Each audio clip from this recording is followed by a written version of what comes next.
Welcome, Internet, to the PSVG podcast. It's your boy, Dad Ninja Dev. And as always, I'm here with Donnie, Eat the Height Reese, and Delvin, whatever the hell he's calling himself today, Cox. How are you guys doing this fine evening? Hey, yo. Too sweet. There it is. Rest in peace, Scott Hall, aka Razor Ramon, aka the bad guy. That's it. Yeah. That's it, man. Lost a good one, man. Lost a good one. Legend. One of the best. Indeed. And I've posted a bunch of stuff in the Discord, on Twitter, my favorite matches, favorite podcasts. If you guys never got a chance to listen to his podcast with Stone Cold, that's excellent viewing. Also, if you don't know anything about kind of the life of Scott Hall, there's an excellent 30 for 30 short on him, and it really is kind of his demons that he wrestled with for many, many years. So if you don't know anything about any of that, I would recommend that as well. So if you're out there looking for what is all this too sweet Scott Hall stuff, go check some of that out. Scott Hall was just super cool, like the coolest wrestler you could think of. Before wrestling, he made wrestling cool. That's the best way you can put it. Kind of. You can take somebody as lame as Hulk Hogan and make him cool. You know you're doing something incredible. And Scott Hall was incredible. I feel like he was a great wrestler, but he wasn't known for his wrestling. Yeah. He was known more for his character and the person he portrayed, in terms of like he helped bring forth one of the biggest groups in wrestling, the NWO. And I think that's important. Then you look at the matches he had with like Shawn Michaels and people like that. 1, 2, 3 Kid, I always think of that match because I thought it was cool. And Bret Hart match. He had so many great matches. Bret Hart match. And a lot of times he, like a lot of people say, he didn't necessarily win those matches, but he helped bring other people up by the way he performed and the way he was such a giving person when he was a wrestler. And I try to do that with our podcast, so I can always appreciate Scott Hall for everything he's done in wrestling. Yeah, no, definitely. It's a good point I pointed out in the Discord. He lost a lot. You know, for all of us wrestling fans that like to whine about somebody's booking, and everybody loves to complain about every creative. Everybody's creative sucks when it's not your favorite wrestler that's winning with the belt. It all sucks. Scott Hall was above creative. That dude lost all the time. The eater of pins. And that's what his role was. That was his role, is to be the big bad heel. I think his look helped him a lot. A lot of people don't realize how big Scott Hall is. Dude is huge. Like really legit big. A big dude. Can stand next to Kevin Nash and make Kevin Nash not look like the giant man that he was. So he always looked threatening, even if he lost 10 matches in a row. A lot of his career matches was putting over other people. But he also jumped. He was the first person to jump from WWF to WCW back when that NWO thing got started. Him and Nash led the way for wrestlers getting guaranteed money, which wasn't a thing up until then. They got paid by the night. And that's a big deal. I mean, that changed the wrestling business. And if you know what it is to get paid by the night as a wrestler. Or as anything. That sucks. As anything, really. If you show up and you get paid at the end of the day, or you get paid for days worked, you know, that was their biggest thing, was they wanted to get paid, basically annually. Like they basically wanted a guarantee. So all these wrestlers today that have guaranteed 4-year contracts and 5-year contracts and all that, you can thank Scott Hall and Kevin Nash. Yeah. Instead of getting paid $25 a night. Or get paid by the end of the week after television. Yeah. No, we'll take our money up front, thank you. Yeah. Today years old when I learned all of that, because I did not follow wrestling at all like that closely. Didn't know any of that. Oh yeah. My favorite thing about Scott Hall, before we move on to the show, is that I've said it a bunch on Strong Style. My favorite wrestler when I was growing up was DDP. And Scott Hall and Kevin Nash made DDP. Without them, he wouldn't be what he became. They really put him over big time. Scott Hall was honestly an incredible booker, just an incredible wrestling mind when he was lucid. Like when he was sober and real, one of the best people to talk to about wrestling. If you watch Dark Side of the Ring, There are a few episodes where he's providing commentary, and the way he thinks about how to book a match is next level. Like he's got that. Here's how we're going to do the turn, and here's how we're going to flip them, and this is what you're thinking, but this is what we're thinking.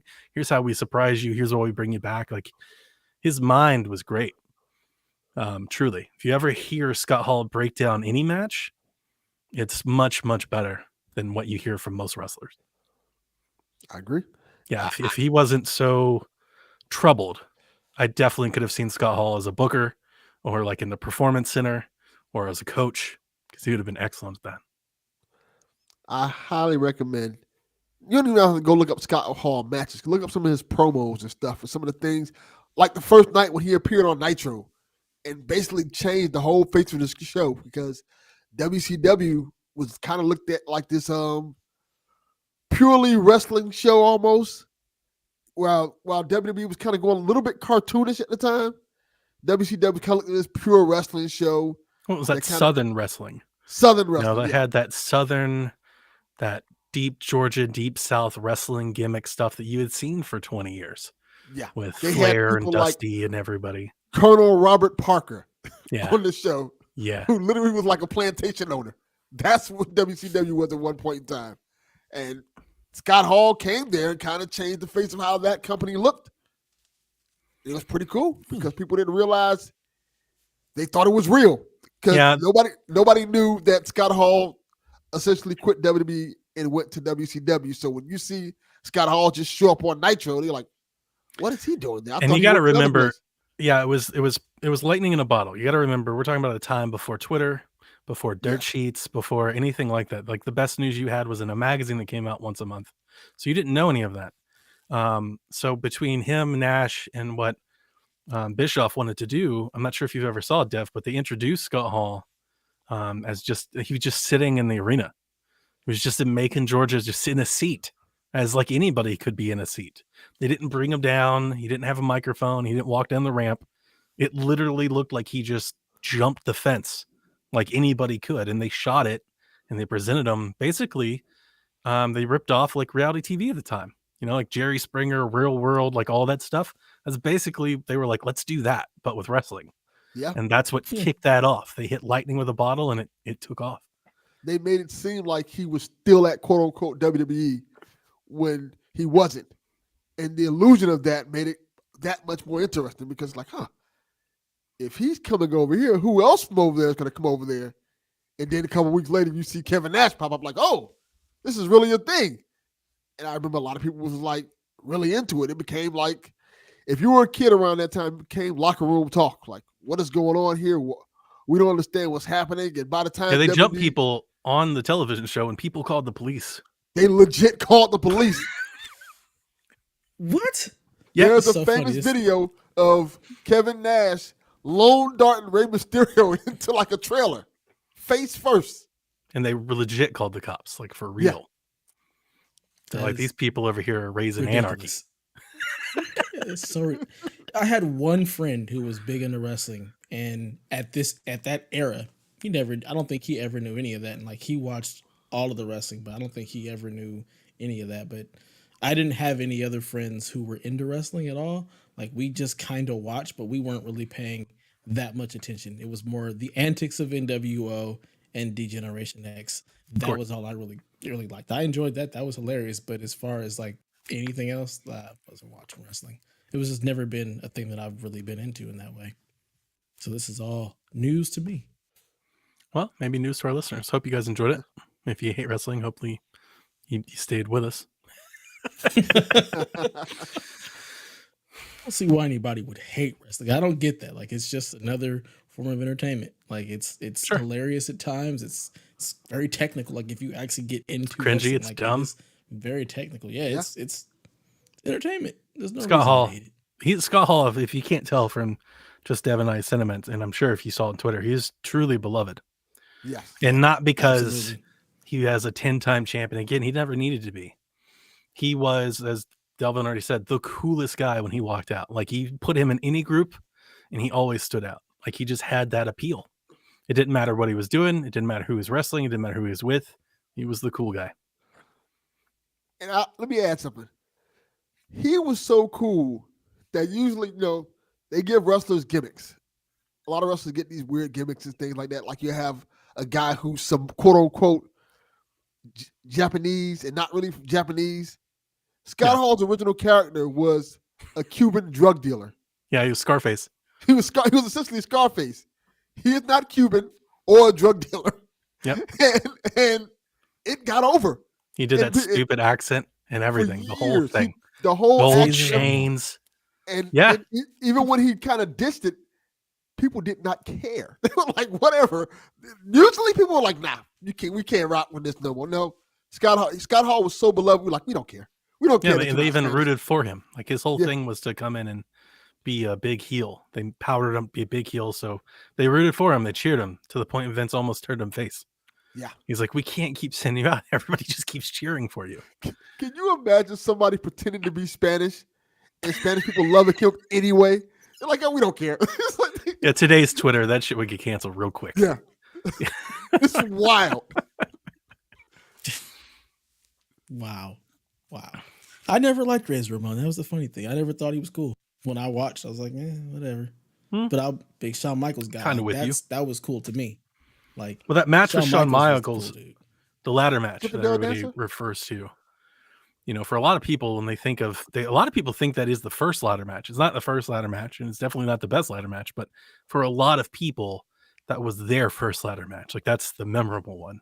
Shawn Michaels versus Razor Ramon. So it was a good one too. Yeah, really good one. Good to know. Maybe one day I'll watch the 30 for 30 or something. Maybe. Yeah, I would definitely recommend watch the 30 for 30. It's the 30 for 30 short that he did on Scott Hall is tough to watch. Not gonna lie to you. It's not like a wrestling documentary. They talk about his matches. It's not that at all. It's all about his troubles. It's like this guy had more interesting. Everything in the world. Like he was I think even on the thing, they were like, he's the greatest wrestler. Like the look, the character, everything. He had it. And look how far he falls. And they've got video of it and everything. I mean, it's tough. He really went through hell. That dude went through hell several times over in life. I'm almost certain there's going to be like a dark side of ring on Scott Hall. Oh, probably. He killed a guy. Yeah. A lot of people don't know that. He legit killed a guy in self-defense before he got into wrestling.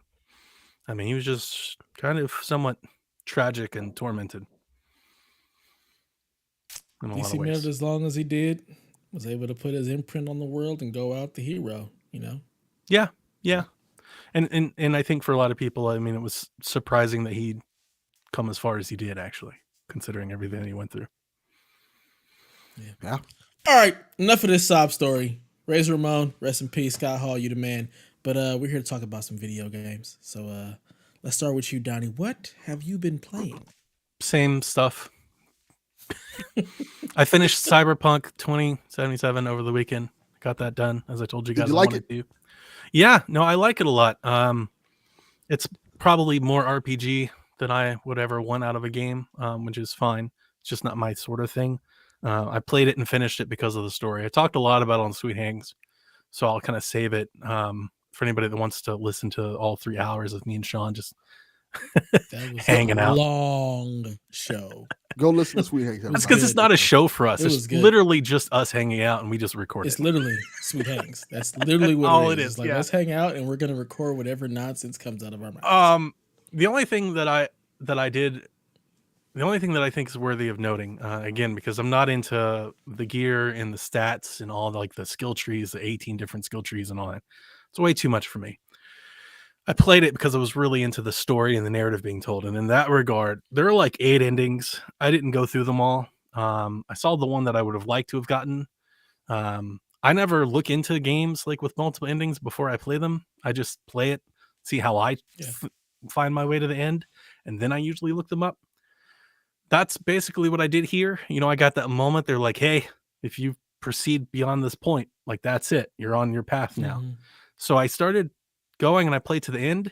The ending I got sucked. Like I hated it. I was like, this sucks. I ended up like, I mean, is it okay to talk about the ending? I won't like go in crazy details, but it's okay to refer to it. I think it's okay to refer to it. 2 years old, right? Yeah.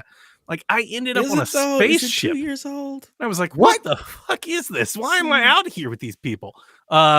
How did you get? I don't know how you got that. Yeah. So I booted back. Here's the crazy thing: is I think I was like on the basic, like the standard ending path. I think that's like the ending, the normal ending. Like, because all the other endings have a lot of stuff that you have to do to make them happen. That I can tell you right now, that's not the normal ending. Okay. Well, listen, the normal. I don't want to spoil it. Thank you. I was gonna say stop. Because even though this game is 2 years old, a lot of people have not played it because they're waiting for the next gen version. So, sure, yeah, that's their fault. So I went back and I loaded my save to that point, and I went a different path. And then when I was done with that path, which I didn't like, but I thought it was better than the path I was on, I then looked it up, and the path that I would have liked to have chosen wasn't even available to me. I tried to reload it, and the missions that I needed to complete weren't there.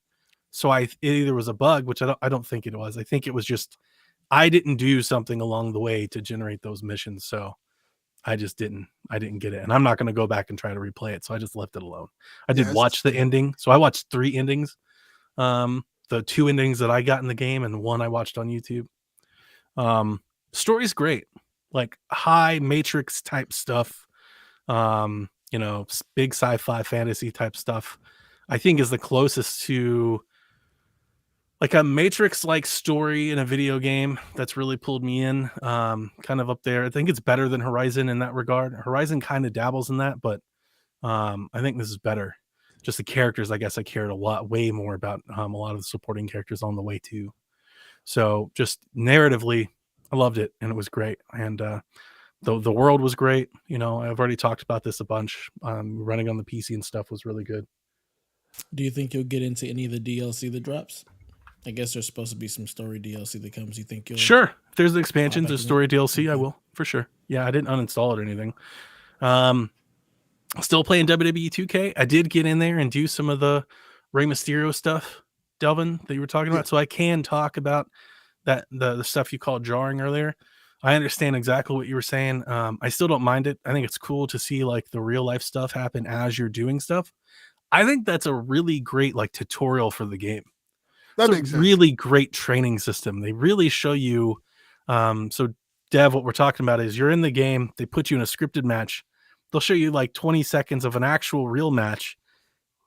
And they'll give you like some objectives to do. So instead of you just trying to win the match, you're legit trying to pull off certain moves and do certain stuff. And if you click into your start menu, they'll give you like commands and stuff, and they'll tell you how to set it up. So it's a really great way to learn like the advanced moves that the basic tutorial beginning game doesn't teach you. How to dive over the ropes or through the ropes or do certain moves, you know, with the enemy on the ropes or out in the side of the ring and stuff like that. So it was pretty cool. I did the first 2. And then I went back to kind of playing it a little bit more, just kind of the way that I usually play it. I never really get too deep into those modes to begin with, but I do like Rey Mysterio telling the story of the match before the match starts. Yeah, I would like it. You know, I'm glad you said that because you just jogged my memory. I don't like that the character's telling the story in kayfabe. So you get Rey Mysterio and he's like, "Oh, and I tried for this move and I missed and it hurts so much." Like he's selling it like it's real, like it's a real fight. I would much rather hear Rey Mysterio actually talk about Eddie Guerrero, his friend, and how they were working this. Like, I would rather it not treat it like it was real, like trying to sell the illusion of wrestling being real. I would have much rather loved hearing kind of like it reminds me kind of like if you ever watch a movie and you hear like a director's cut where they're talking over the scene of what's going on. I would love to play a game like this where they're doing something like that. That'd be amazing. But you don't get that. He's actually talking about it like it's real. Yeah. It's like, I can't let Eddie do this to me. It's like, dude, we know that's not. It's not real. We know. It's okay. Right. But the little 12-year-old kid. The kids know it's not too. The kids know it's not too. They don't understand the whole scripting. They're like, oh my God, this is so cool. Not in today's world, they do. Thinking. These kids are way smarter. Not at all. Than you think. Yeah. My kids knew that when they were like 8. These wrestlers have like Facebooks and yeah, YouTube accounts where they use and their accounts are under their real name, their families and stuff. My kids aren't allowed on the internet like that, so they would have no idea. So yeah, I still really like WWE 2K, to be honest with you, man. I think it's the best wrestling game we've had in years, and I mean that. I agree. At some point, I'll download it. Like my game share partner bought it, which I knew he would because Nice. he's a huge wrestling. Jermaine JV, he's a huge wrestling fan. You guys still ain't did the show yet, huh, Delvin? What are you? No, waiting he got sick on Tuesday. on? Oh, son of yeah, but he bought it, so I'll eventually download it and jump into it and play around. Probably go through some story stuff because that's always fun. Yeah, man, it's good. It's really, really good in a lot of ways. It looks great, plays great. It's fantastic. I almost gave you, because when you buy the collector's edition, they give you another code for like the PS4 version. I almost gave you my PS4 code, but they linked all of the DLC to the PS4 code. So like, shit, Well, if I you remember how that worked for NBA 2K? That didn't work at Yes. all. It gave me some other stupid DLC. It was not the game code, Yeah, so they- we would have been screwed. they smartened up, they're like, nah, it says the PS4 version and all the DLC on this one code. Like, damn it. Yeah, well, but yeah, it's all good. I'll play it eventually. It'll be cool. We should start like an online WWE PSVG something or other. That'd be fun. Interesting. The last thing that I played this week was Dawn of Ragnarok, the latest giant expansion to Assassin's Creed Valhalla. I subscribed to Ubisoft Plus on PC, and I downloaded the game and just started playing. I only played a little bit into that story because of a couple reasons. So, there's a level that you have to meet to be able to do like Dawn of Ragnarok. Like when you finally set it up and you go to the person, you set the quest and everything. It's like, hey, you need to be at this level to really do this stuff. It's like 340 or something. Now you can choose to like, they'll just give you an armor set and everything that'll basically level you up to that point, and then you can go through and do it. Weird thing is I'm like 100 hours in this game, and I don't know, man. Like, I don't want to take their crappy armor. I like the armor that my Eivor has on now. Like, this is a big part of. I wouldn't even be playing this game on PC if my armor didn't transfer over.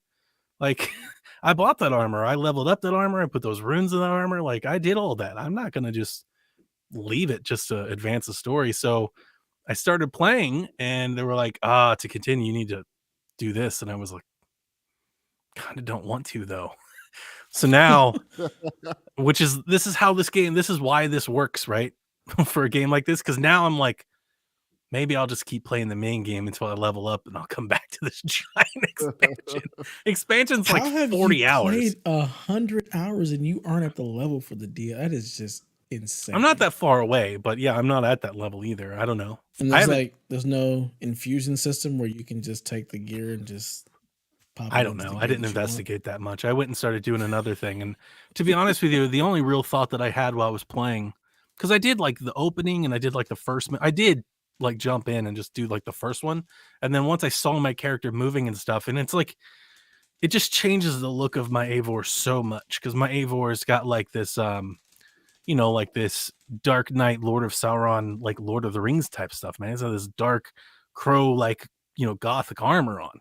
And I was just, I don't know, it didn't jive with me. I wasn't digging it. So I went and started doing the other missions that I had never completed in Valhalla either. I still never even beat the main campaign. There's so much damn game. Can you? Is there a beat the main campaign? There's an ending. I know there's an ending because I know what it is. But the game is just so long. There's so much to do. There's this whole world out there that I was like, God, I guess I gotta go out here and start doing this other stuff. So the thought that I really had is, if we talked a lot this year about the reports, or in the past year, I should say, about the reports of Assassin's Creed Infinite and what that might do. And I'm still somewhat a little hesitant, but when I was setting up for this game and setting up the mission to go and start it and everything, I had to go back to the world map. And I realized with this game, man, I've been all over the place. I've got like 5 different countries I can go to. Each of them have their own giant open map, each of them full with tons of dots and everything. I was like, well, I mean, I guess this is infinite, right? Like, this is Infinite Creed. Like, what's stopping them from adding more to this? I guess the only thing that I really don't understand is how they would tie together is, this is Infinite Valhalla, but it is still all like thematically Valhalla. Like, how do you do that if you're going from Origins to Odyssey to Valhalla? Like, how do you do all of that under one thing? And I don't know if they even will. But I think with Valhalla that they've really proven like that whole infinite service type game concept with Valhalla.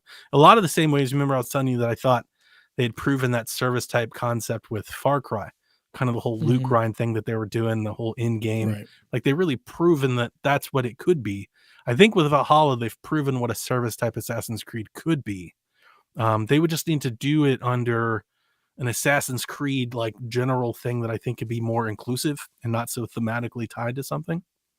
Right. But Valhalla's great, like it's still fucking bonkers. Like getting in there and like you're Eivor, but you're not Eivor, you're Javi, which is Odin and is like another person, and all the mythology that goes, yeah, it's nuts. Nope.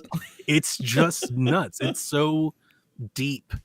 But as I've said all years, 2 years now, right?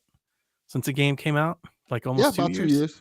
I've been saying it since the start. I love Valhalla, and I continue to love Valhalla. Yeah, I mean it's one of you yell at me for playing Destiny. It's the but Valhalla's better than Destiny. It's the standout No, Assassin's Creed, and to be honest with you, it's the crack. standout of kind of next gen for me. I think so far, like since we got these new consoles, Really? I think my favorite thing about them so far has just been Assassin's Creed Valhalla. I've been glued to it for so much. And I keep doing, because I've done the Isle of Skye. I played the Siege of Paris. I didn't finish it because I didn't like it, but I did the one before that, which I loved, with the red-haired lass girl that became a demonic thing. Like that was really cool. So and I did the mission with Cassandra, the crossover with Odyssey and everything. It's been a hell of a journey so far. And I understand. I get it. I'm just now starting a brand new one. Like Ragnarok could really be its own game, like a standalone thing. And I think 7 years ago it would have been, like this would have been the New Dawn follow-up kind of, successor, the Revelations release. But it's cool that they're wrapping it all in. I'm glad that Ubisoft Plus just includes it all, because if you want it on console, even if you got the gold edition, got to pay $40. Yep. That sucks. So now you understand how I can keep going back to Destiny. Like, no, because I just don't understand your Destiny. Ragnarok, and you don't understand Destiny, but I really concept, the concept, conceptually, maybe you got an expansion that draw you back to the game. It could be its own thing. That is every single Destiny. Yeah, no, I know, it could be and that's what I was trying to say with the. By the way, how fucking wrong were you and I, Delvin, on that Overwatch thing? We're talking about like Diablo, Overwatch needs to go back to drawing. They're like, we're gonna beta test Overwatch 2 next month. I was like, damn. Yeah. Like they heard our podcast and they were like, slam, you guys are stupid. Like, fuck those guys. Yeah, but that's what I was trying to say with that. I understand that it's not like Destiny and trying to tie I understand Destiny to try to do that with the first game. But like Overwatch to me, and that idea is that they keep doing these events, right? It's a live service game. They keep all these events they want to keep bringing together. And I think their whole point of trying to tie in the first game is they want to try to make sure they don't cut anybody off. Whereas I think Overwatch direly needs like a rejuvenation, like it needs a reset.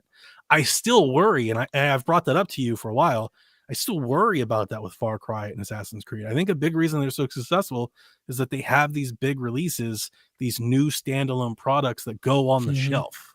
I wonder if there's like a diminishing returns with each expansion. As I keep talking about expansions on Valhalla, I get people in my Twitter mentions like, I didn't even know that was in Valhalla. So like the question that I then say is like, it's not for you. It's not made for you. That's the question. Fine. Like, it's for the Fortnite people who are used to playing these seasons and these expansions, and they just stick with the one game. So it's not but for us. Does that equate? You're right. I'm not disagreeing with you, but my point has always been not so much it's not for me, because I think any live service thing probably isn't for me. But does that equate to more money or less revenue for Assassin's Creed? Because Assassin's Creed is huge.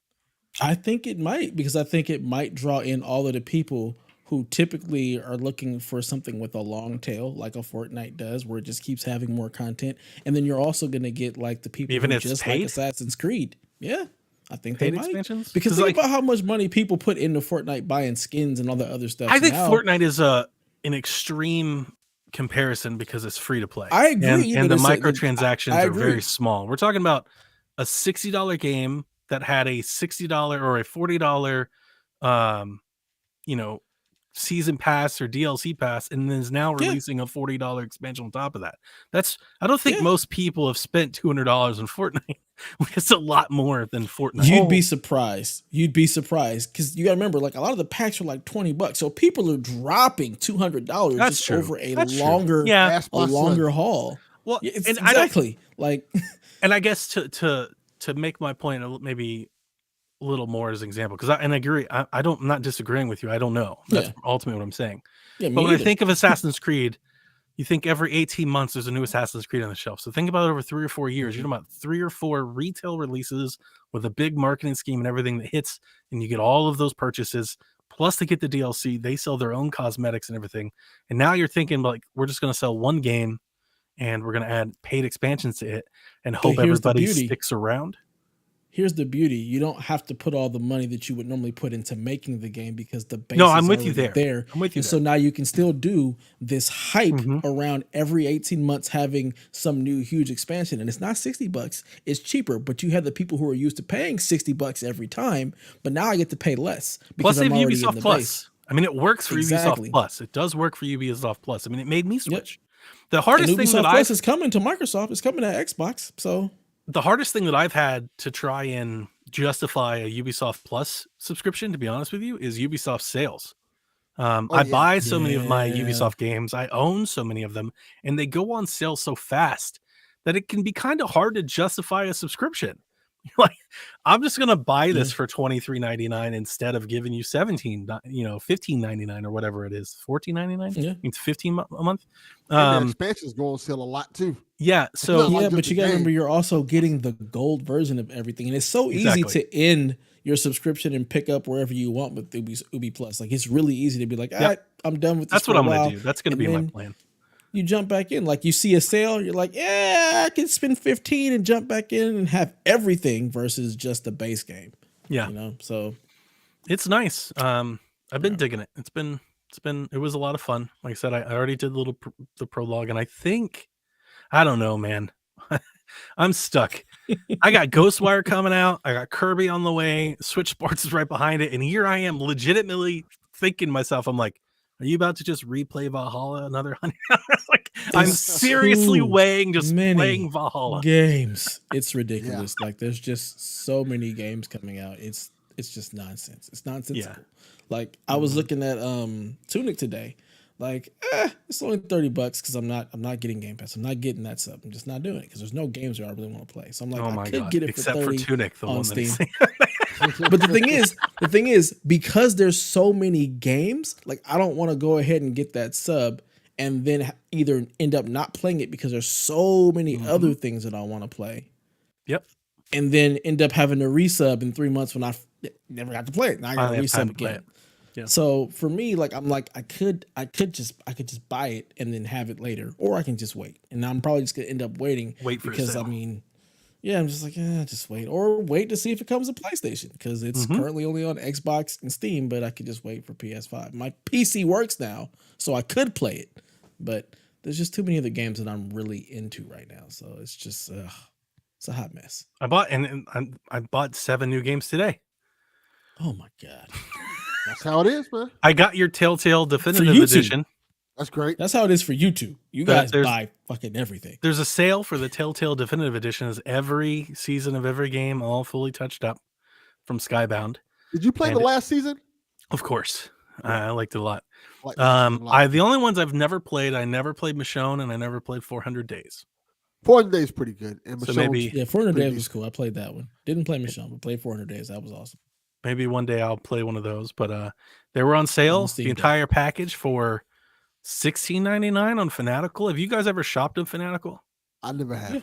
I have it's terrible luck. Really fun because I buy stuff on there and then they're like, here's a wheel spin. And you get a wheel spin, they're like, here's a free game, or here's 25% off, or here's 50% off. So I bought, so I went to go buy that game. I had a 25% coupon off from the last purchase that I made. So I applied that. So I ended up getting the Telltale thing for like $12.50. And then they were like, do you want to add a mystery games bundle for $1.26? And I was like, of course I do. And I added that, and they're like, here's 3 new games. And then they give me a spin, and I got like a 50% off coupon. So I'm shopping from. It's like they've turned buying games into the game. Like I'm just playing the game of buying the games. When Donnie says he's reached his final form with PC, there's too many deals, Steph. There's too many deals. Knowing my luck, I spin the wheel and they say go directly to jail, do not pass, go. They would just take more money from you. Right, they spins the wheel and it's like burner. We've deducted your credit card $100. You lose. Womp, womp, womp. All right, Delvin, what you been playing, bro? I haven't been playing much of anything. I have played a little bit of Gran Turismo 7. Well, I watched a lot of Gran Turismo 7 because it's utterly ridiculous what they do. Like they have they have a thing where you can play quick play when you start up the game, which takes you to a race and you can kind of set up like that. But they have this thing where they do the story mode, when they introduce you to Gran Turismo and stuff like that. It's an 8-minute video you have to watch that you cannot skip. 8 minutes? 8 minutes. Of me not playing. If you're not playing. That's some Kojima shit. Yes. It's 8 minutes. You can look it up on YouTube. You cannot skip it unless you watch the whole thing. It gives you the history of cars. So while that was going on, I went to get a sandwich. Yeah. No, this is terrible. I don't know why they make you watch it. It's like something that should be in the credits. It's a cool video, but I don't want to watch for 8 minutes when I want to play a game. Yeah. I feel like Gran Turismo is they're just so high on themselves that we're going to show you this nonsense. I mean, it's a beautiful game. It's amazing, but I feel like they're just let's look at the history of cars. No. I want the Forza Horizon intro. That's what I want. Let me fall out of the sky in a car. Give me that. This is a video game. Yeah, this is a video game. I don't need the history of cars. There's a documentary on Netflix I can watch for that. Stop it. Yeah. Stop it. Yeah, it's the gameplay is great. It looks beautiful. It looks realistic. You can hardly even tell this a car game. Bro. Kevin was hyping up the controller. It's a nice play. Yeah, it's nice. Good. It's cool. So smooth. You can feel the car when you're driving, when you hit those little bumps and stuff. I'm like, oh, this is good. This is fun. But like I said, I didn't play too much of it because by the time that 10 minutes passed, I'm like, shit, I got stuff to do. I can't just sit here and play this now. The time I had to play this is now over. I have a set amount of time and you used most of it. Thank you very much. Oh, man. Yeah, some of the pictures I've seen from that game are just absolutely incredible. Some of them, it's is that real or is that the game? Because they look so good. It is ridiculous so detailed. How pretty that game is. So and you got a really nice TV to watch it or to play it on too. Yeah, I'm enjoying that. I'm also playing Horizon, but Horizon's Horizon. I'm loving my time with it. Nobody. I'm talking about Horizon every week, and I can keep talking about these side quests that are cool and stuff like that. I'm happy to listen to you. It just really feels like that game came and went. Yeah, it really did. It's like Elden Ring came out, and then it's like I only hear Kyle talking about it. It's just gone. I feel like, and I felt that way when it was announced. I'm like, I know what I'm getting with Horizon. It's just more Horizon. There isn't a whole lot to really talk about. I mean, the game is awesome, but it's just we know what we're getting there. Elden Ring is something that's completely different. To be specific, what is this? I'm nonsense? not talking about you guys in our Discord. Everybody. I'm talking about I'm talking about everywhere. The video game news feed that I consume. Nobody's talking about it. It is come and gone. Yeah, 100%. It really has. Yep. I mean, we knew what we were getting. It's not like the first game where it was this new novel concept. It's just the continuation of the story, but there's so many other interesting things happening that are new that it's just we know what that is. Yeah, because even the first let's focus on these cool things. Even with Breath of the Wild, which as much as we whine about it, that conversation lasted weeks. Mm-hmm. The Horizon 2 conversation lasted 48 hours. Yeah. Yeah. Yeah. It's a great game. It's fun. I'm having a blast with it. Like I said, the side quests take you places, and it's cool. Good. Going to certain areas, and all of a sudden you see, what's going on here? That was one of my bigger complaints with the first one. Yeah, I can see that because the first one kind of felt at times vape it. Like it's not that much. Yeah, it's just kind of generic. There were a lot of like stuff out there that didn't really have any meaning. Yeah. Thank you, Aloy, and just keep moving on. Yeah. This is kind of like, which isn't bad. It's a lot of games do that, but it was one of the things that I wanted to do better. But I always thought this game would be better in the sequel, and I'm excited to play it. I feel like Ghost in this game has gotten it right with side missions. Ghost had excellent side missions. That I'll give you credit for. Yeah, so good. Because they weren't just like side missions as much as they had like 9 mini campaigns. Yeah, every side mission had like 9 parts. Like it played into another mission and another and like they told these little tales. Another one. Yeah, and Dev, you remember I kept telling you the old lady that was Archer? Like, that was my favorite story of the whole game. I care way more about her than I did the damn guy I was playing with. It's like, you whine too much. You need to shut up. But can we get over here and let's avenge this husband? Like that was really cool. She definitely whines too much. He does. God. He does. It reminds me of for a samurai. Oh God, like dude, come on. Connor from Assassin's Creed 3. Like, yes. If you don't just man up, like you tripping, bro. You have go kill things. Just stop complaining. But yeah, I'm enjoying my time with Horizon. I'm gonna keep playing it until I beat it. But I keep getting sidetracked on these side missions, so ain't no telling when that's gonna happen because I keep walking places. Right. Then all of a sudden, hey, our village is flooded. Can you help us? I'm like, I guess I gotta help you guys. You didn't fall into our savior complex. I gotta help you. I'm the only one that can. Yeah, pretty much. You gotta start playing more games like Infamous. Play the bad guy. I'm like, nah, Doc. It's so much fun when games let you do that. God, I wish we had more games like that. I always want to, but I just can't. I try to play the bad guy. That's what I hear from a lot of people. It doesn't work. Like I try, I'm just like it doesn't get the best of you.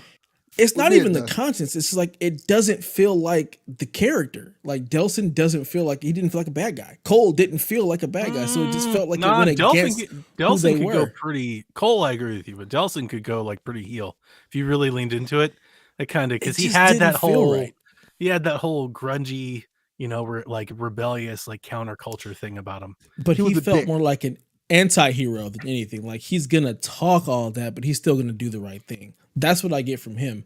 Like all of the bad guy narratives always feel forced. Man, it was a lot of fun. It doesn't feel like he wants to be the bad guy. Punching Seattle hippies in their guitars.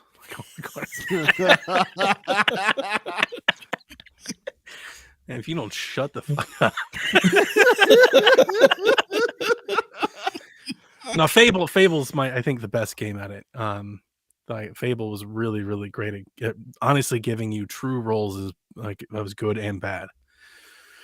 Really, really good at it. Absolutely. Yeah. So Delvin, did you go kill Chaos?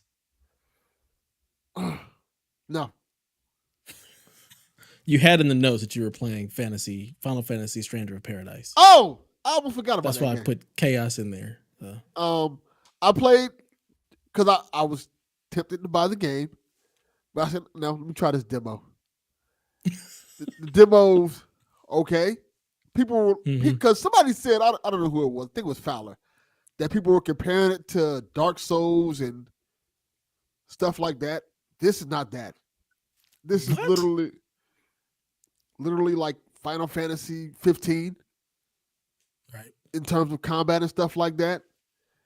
It at times it looks ugly. Like when you're playing it, it doesn't look as polished as like 7 or the other Final Fantasy games. I like the combat of it. The combat of it is really good.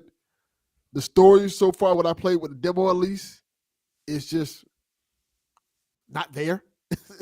So really? You're playing it for the combat. The combat's great. The combat's really good. It's solid.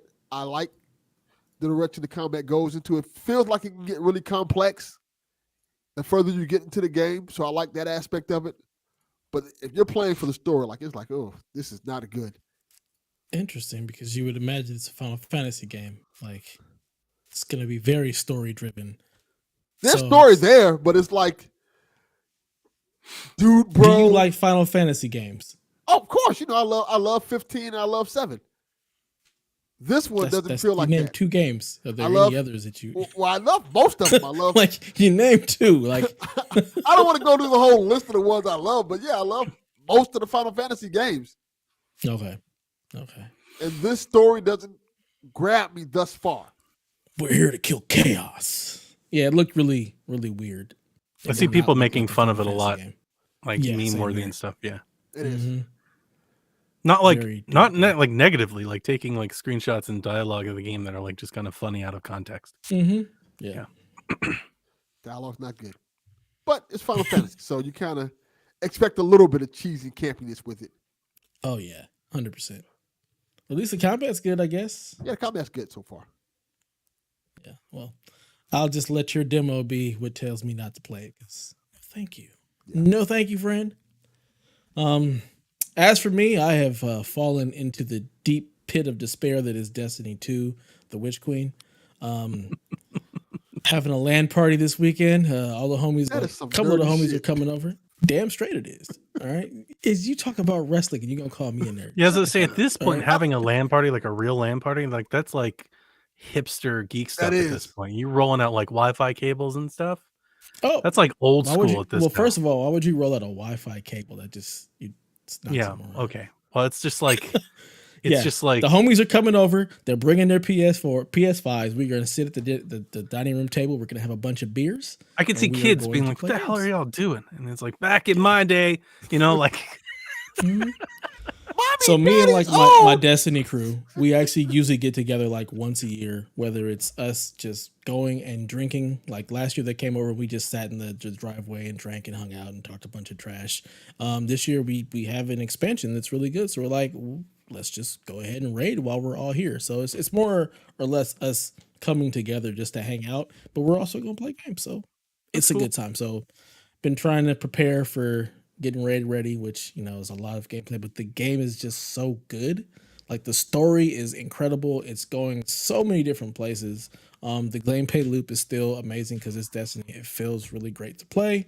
So I've just fallen like headfirst in that. Just everything else put to the side. We are just going hard on Destiny, and hopefully we'll get part of this raid done on Saturday. I highly doubt we'll finish it because we are the most we're terrible. We are absolutely terrible at trying to complete raids. So it's going to be really funny to see how well this goes. And it's you mean like you're bad at it?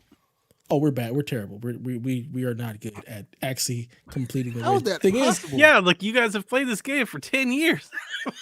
Because we've played it forever and we've completed most of the raids, but like especially if we start drinking, we're not completing anything. It's more for us just to have fun. The thing is, none of us like really care that much about beating the raid. It's more just hanging out. So it's gonna be a lot of deaths, a lot of trash talking. I can appreciate it. Good times. Yeah. Sounds like a weekend golfing with my dad and his friends. If we beat it, great. If we don't, there's always tomorrow. We got drunk. Yeah, Stop got keeping drunk. score after like hole 4. There it is. I'm gonna still keep score because I kill more things than everybody else. So I'm just gonna keep telling Jan that he needs to pull the trigger and kill something. Dev's that Stop friend. losing it for us. Oh yeah. Oh, Just ruining very the fun much so. for Yeah, everybody it's else. just Very ruining much the so. whole thing for everybody. I am the one who's talking the most trash. It's a great time. It's a great time. Everybody's drunk. He's getting super serious.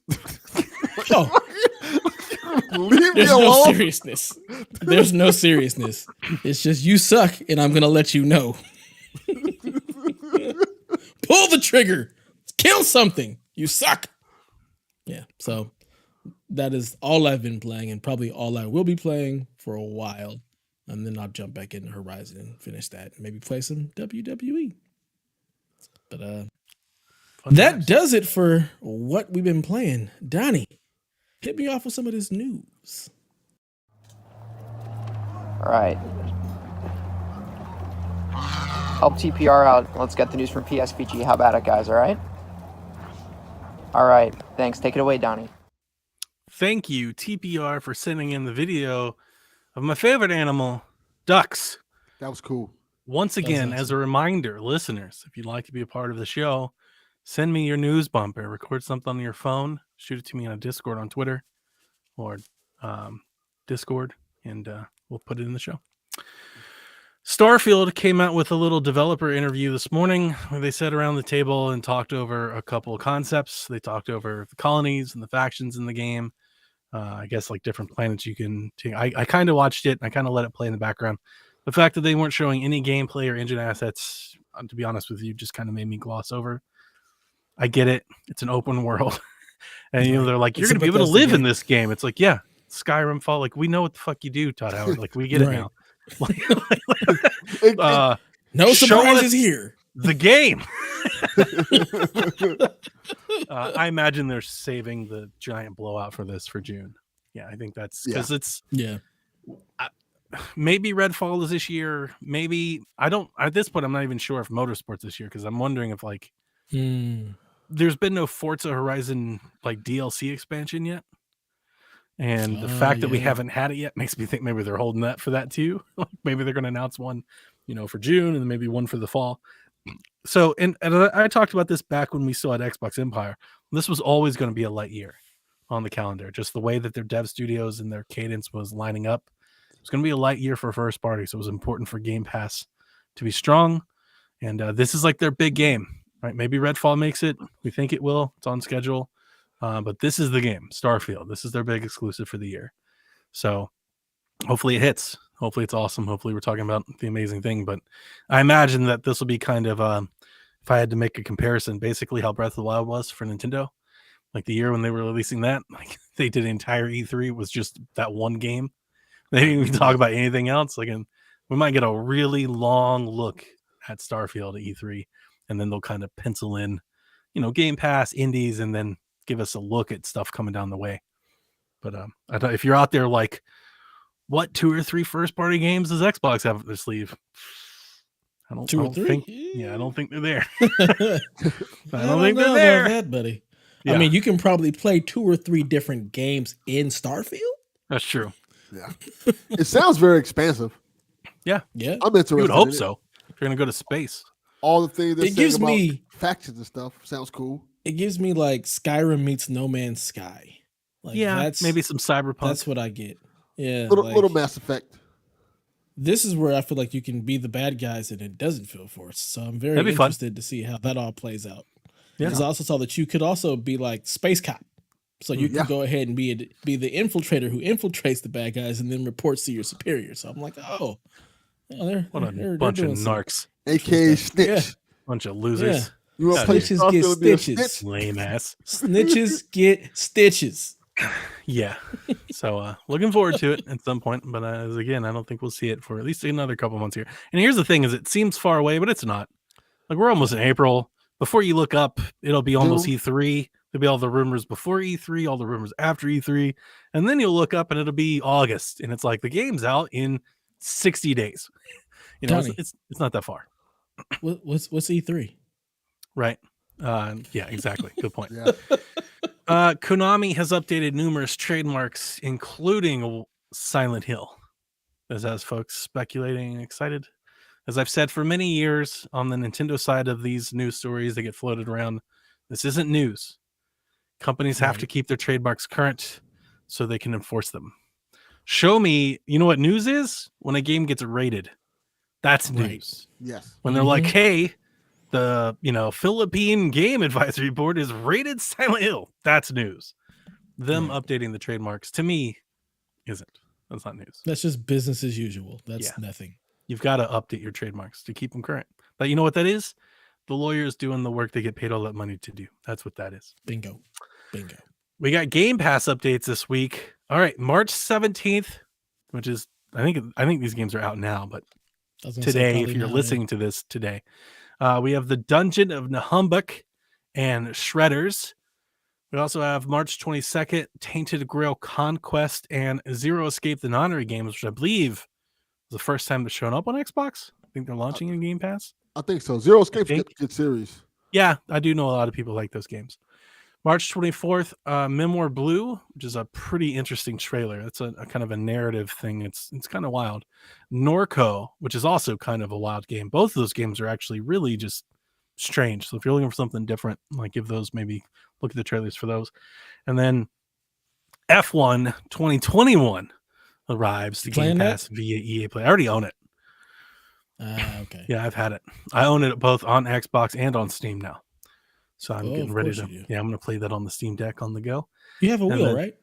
I do have a Yes. wheel. I played F1 2021 on the wheel this week, actually. Crusader Kings 3 comes out March 29th, and at the end of the month, launching into Game Pass day one is Weird West, which I'm oddly interested in playing. Like, I will definitely boot that one up and give it a try. I know Seth has been excited for that one. That looks cool. It's a cool looking game. Leaving Is it soon. on just Game Pass or Game Pass PC as well? I think it's on Game Pass PC as well. I think it's on everything. Okay. I think. Nice. Positive, pretty sure. Somebody check I'll that. look it up while you're talking. Leaving Game Pass, Madden NFL 20, obviously. Shadow Warrior 2 leaves at the end of the month. Narita Boy leaves at the end of the month. Now, I played this game for a bit. I didn't finish it, but I played at least half of it. I like that game a lot. Dev, you might too, if you've never looked into it. I've seen it. Yeah, I've seen it. It's really cool. It's a pretty wild game. It's got a really neat story and stuff. It's pretty fun. A lot of people And like that then, game. So, yeah, if you haven't played it, now's your chance. And then April 11th, Destiny 2 leaves. Shadowkeep, Forsaken expansions leave. And then on That April leaves 18th. PC. It's already gone from regular Xbox. Thanks. And then leaving April 18th, F1 2019. Because obviously they're replacing with the newer one. I do have a weird question. Why is Madden NFL 20 leaving? Because it's in the vault. So why would it leave Game Pass? I think they pull stuff out because they want to push players towards like other servers and stuff staying online. But they typically don't pull the EA. To be honest with you, dude, out. I don't That's know. weird. I don't care. I don't care. That Who's makes playing? No sense. Who's like, God damn it, you pulled Madden NFL 20. Who gives a shit? Right? Yeah, You've got 21 and 20. Like, who cares? I'm not even going to entertain arguing over that. Little Timmy's going to be real upset when he tries to log in and play and it's gone. Who gives a crap? And yes, Weird West is coming to cloud console and PC. I thought so. Like, Brady's still in the Patriots in that damn game. Like, get out of here. I don't want to hear any of that. I mean, he might still be on the Patriots in this next one. He unretired. And went to the Bucks because he's under contract with the Bucks. Yeah. Oh, wait. There was an ID at Xbox showcase today. Now, I've written some of these games down. I'm going to go through them, but we're not going to cover all the details. Immortality is coming to Game Pass. It's coming out this summer. This is cool. This is the new game from Sam Barlow, who wrote Her Story and several other things. He does kind of like these interactive F&V games, like these movie, like video footage games. I played Her Story and completed it. When I say I played it, I mean I watched my wife play it and I sat next to her and helped her figure it out. I don't particularly like these games. Like, that amount of brain effort for me makes me tired in a game, but they are cool. And my wife loves these games. It's like a true crime, spy thriller. Like I always tell my wife, I was like, because, all right, so funny anecdote is I always make fun of my wife. I'm not sure if you guys know a person like this, but my wife, like, if you leave her alone in a room, she's definitely like opening the drawer to like see what's in it. She's just nosy.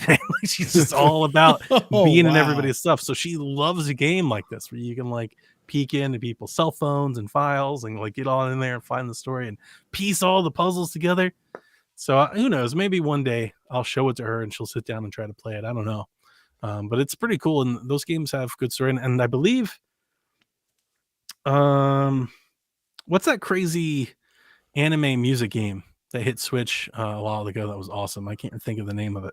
It had all that music and everything. Like it was like wild. Like damn, I can't remember the name of it. No clue. Damn it. It's really good, and that person's doing the music for this game too. And they've got people from movies and stuff that are doing some of the acting and stuff like that. I want to say like Silent Hearts. Wild Hearts. Thank you. Yeah, that game was dope. And that person doing the music is doing the music for this game. Flintlock, The Siege of Dawn is coming to Game Pass sometime this year. It's an open world action RPG made from the makers of Ashen. I thought it looked kind of cool. And then I Googled it and they were like, it's a Souls-like. Spoiler for other games. It's like half the damn games being announced anymore from indie studios. Everything's a damn Souls-like. So that just immediately was like, nope. And I ruled it out. But I think it looks kind of cool if you're into stuff like that. Like, I sent it to Dev. I was like, you might be into something like this, maybe. You ruined it for me because I saw the trailer way before the ID at Xbox because PlayStation had published the trailer on their website, on their YouTube or whatnot. I was like, oh, this looks pretty cool. didn't say anything about Souls-like, so I'm like, Right. like if it's, I'm okay if it's hard. If it's I think hard, this like that, might if be that's what more they're saying, hard than Souls-like. yeah. If it's hard, I'm okay. If it's like the slow, methodical combat with the freaking the stamina bars and hard pass. But if it's just like a hard open world like game, I might take an interest in it. But if it's just slow, methodical, Souls like combat, then no, thank you. Yeah. So Curse to Golf, which is an indie game that has plagued my existence for the last year, got another demo and another trailer. Not demo, got another trailer. It's coming out some point, TBD. I'm not really interested in this game. I think it looks cool. Too bad. I know why people keep associating it with me because I like golf games, but this looks like everything I didn't like about Golf Club Wasteland. I'm not going to play this game. Hey, if it golfs, Nah. I review it. Well, it might be Just time saying. it might be time to lay that slogan down because I don't think I'm going to play this one. Just don't think it's for me. Yeah. It's like the whole rogue thing, and then it's got all this like arcadey stuff and the power ups and the card. Like, and if you die, you start all over. Like, I don't want to do. People need to know how the golf is done. I don't want to do any of that. Better to tell them than you. I don't do any of that. That's going to be my review. It's going to be my slogan. Donnie reviews. I don't want to do any of that. Escape Academy is coming to Game Pass this year. It's a school with promising students trained to become the ultimate escape room master. You play over a dozen masterfully handcrafted rooms designed by experienced experts in the field of real life escape rooms. That sounds terrible. I don't want to do any of that either, right? Like So when I doing read that, virtual it's like, escape rooms, that like, doesn't why? seem fun at all. Like, I don't want to do that. Well, I mean, if it has waifus, you'll play it, right? If it's high Not school, really. But like that's a good try. Like that'll be their best way, but probably not. Whalefall is a combination JRPG set in a high fantasy world inspired by Lord of the Rings, the Suikoden series, and Final Fantasy games. I did look at the trailer for that. This was interesting because they have like this high anime, like cutscene, like animated trailer, and you're like, this looks dope. And then you see the actual gameplay, it doesn't look anything like the trailer. Gameplay looks kind of derpy and like switch. much. Yeah, I was like, whoa, what is that? Because I watched the trailer and it is very much like a cartoon. It's like an anime, and I was like, well, that's kind of cool, but it didn't show any gameplay at all. So then I immediately typed in Whalefall gameplay, and I saw gameplay. Yeah, no thanks, guys. And what undoubtedly is my favorite game of the day, Wrestle Quest, is coming out later this year to PC. I think it's coming over PC, Everything. PlayStation, It's Switch. everything. Pro Wrestling RPG Collision is basically think like Golf Story, but wrestling and turn-based. So the turn-based thing is somewhat of a hesitation, but you'll have attacks and stuff with your wrestler, and you'll be able to turn-base your way through matches as you have this story. They have real life inclusions of like Macho Man, which I believe they put as the Muchacho Man, Randy the Muchacho Man Savage, Muchacho Man. Andre to the Giant, and others. So that's coming out cool. at some point. I don't think they even dated it this year. It's just coming out. It was just announced today, but it looks dope. I would definitely be playing that game. Summer 2022, like- they say. Oh, Who really? makes this game? Because I feel like there's a something Quest game that is basically this. You just insert wrestling. Like I feel don't like remember. when I was watching the trailer, I feel like I was like, I've seen a game that is basically this, except they've just thrown in the wrestling. And where did Delvin go? What kind of I wanted to damn say, it, Delvin? is it Skybound? No, it's Megacat Studios. Okay. I mean, it had me. I was like, oh, this looks awesome. And then I saw turn-based RPG. I'm like, I don't want to turn-based. I still Powerbomb. play I it. want to I'll try it. Powerbomb. I'll try it for sure. can get it on Just Switch? because. Oh, never mind. You're gonna get it on Game on Steam Deck. Now you got it. Catch it on. You are catching on. Welcome back. Welcome back. Kelvin. They've got a bunch of games, and as I scroll through them, none of them are really coming to mind. I don't think I've played any of these games. Okay. Yeah. No thanks. Yeah. Yeah. Looks cool.